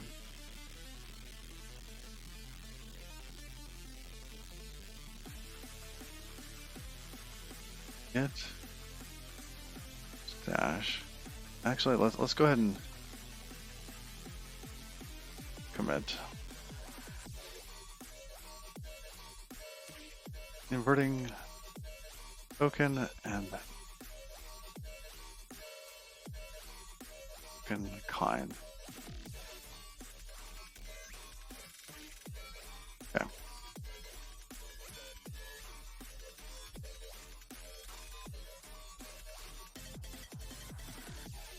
Cargo test.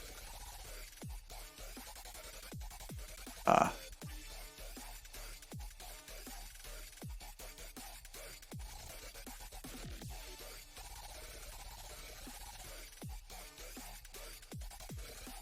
See, I want that last commit to be buildable. Let's go into white space.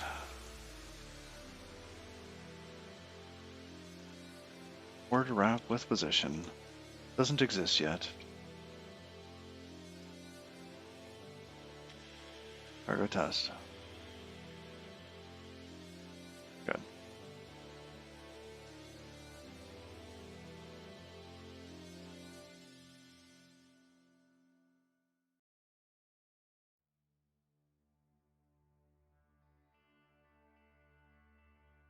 All right.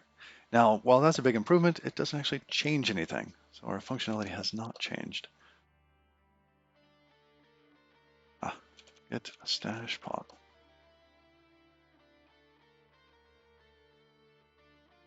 Cargo test. This should fail. Good. From the ashes, lost enigmas in the dust. I cannot remember, though they tell me that I must. Sky is torn asunder, fear that breaks the brave will not drag me under, climb out of the grave. Make a sign. Time for line break. Divine, this mark of worth I wear. Hardened are these faithful scars I bear. Stand side by side, carry all as one. We can bear this weight. Stand side by side, we won't come undone, for the hands that will carry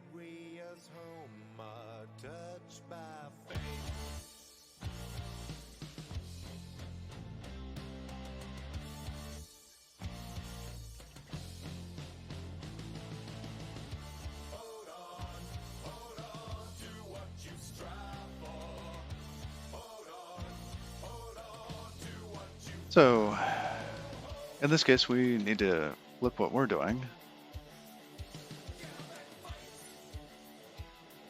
There's our debug. We shall produce token kinds again, and we will take things that produce token kinds.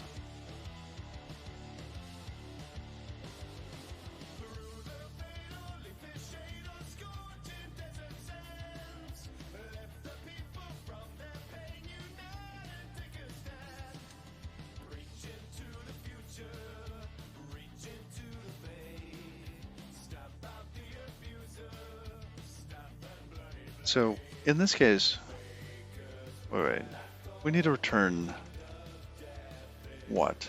What is our goal here? We were trying to extract out some of the, it was line. The line has this big loop, and portions of this can be abstracted out. So some token line, self tokens.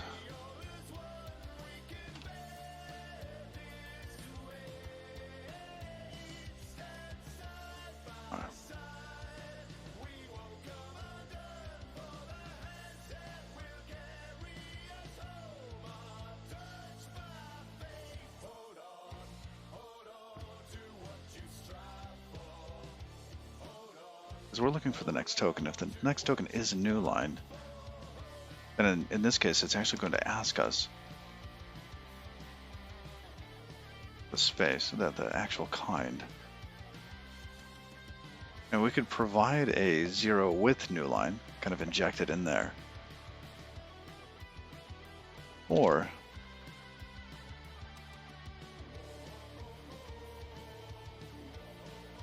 we have our struct and return something that can return one of two things.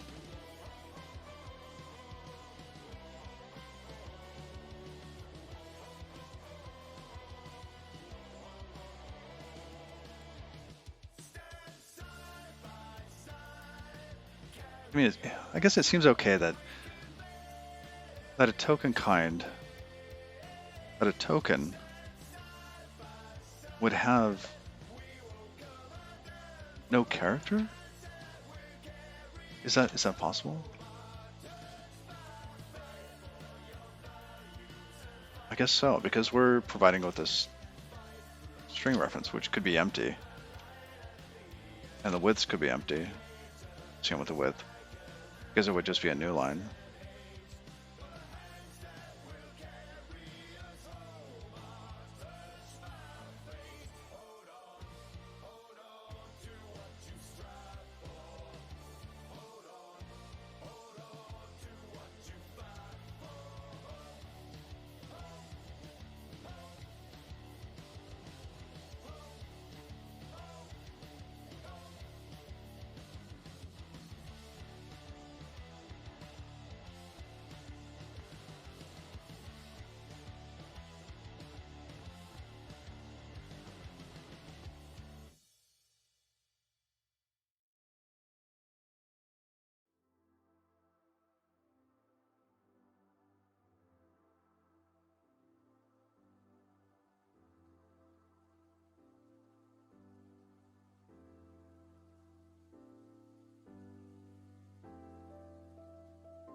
Yeah, this is really just a new line injector, isn't it? At specific word boundary, excuse me, width boundaries.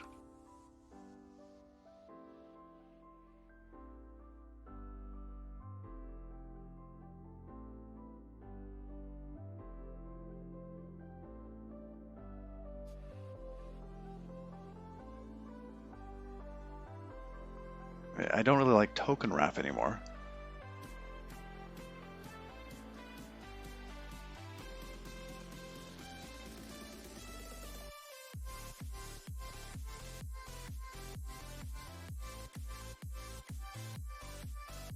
What should we call this? A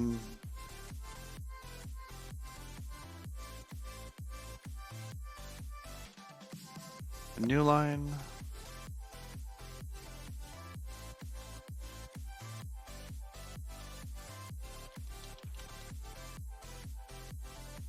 There's something that says that it's adding new lines. Add line widths. Line width. New line. Iterator. Oh, that is awful.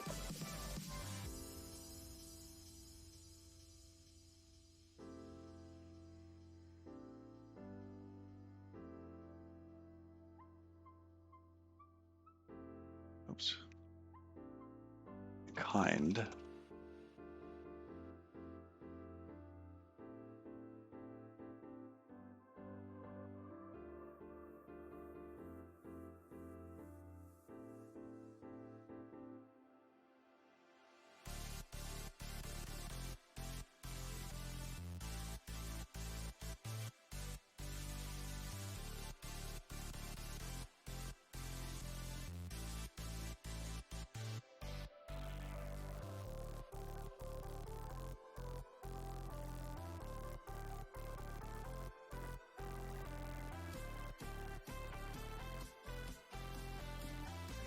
Thinking about how to create these new line tokens when we need them. I'm not certain how. Alright, I'm going to pause there for today. I gotta get some stuff done. Some other stuff done. Let's see, who's out there? In science and tech today.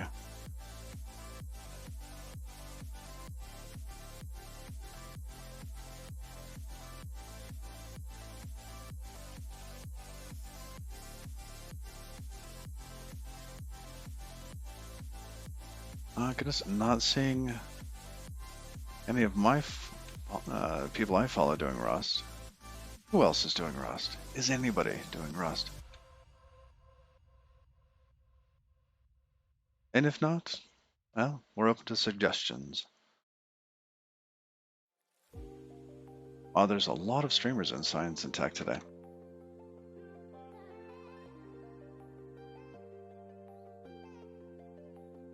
Quite a few. Quite a few.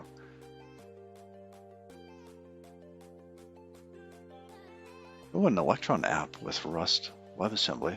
That could be cool.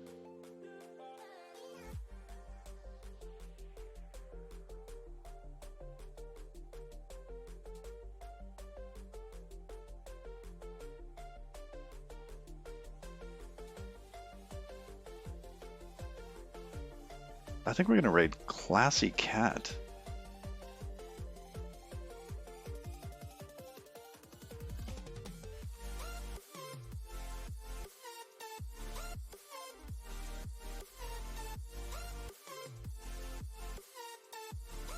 All right, let's do this.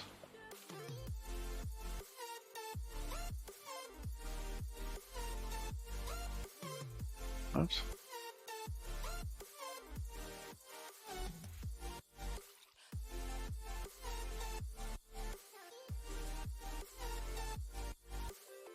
All right, y'all.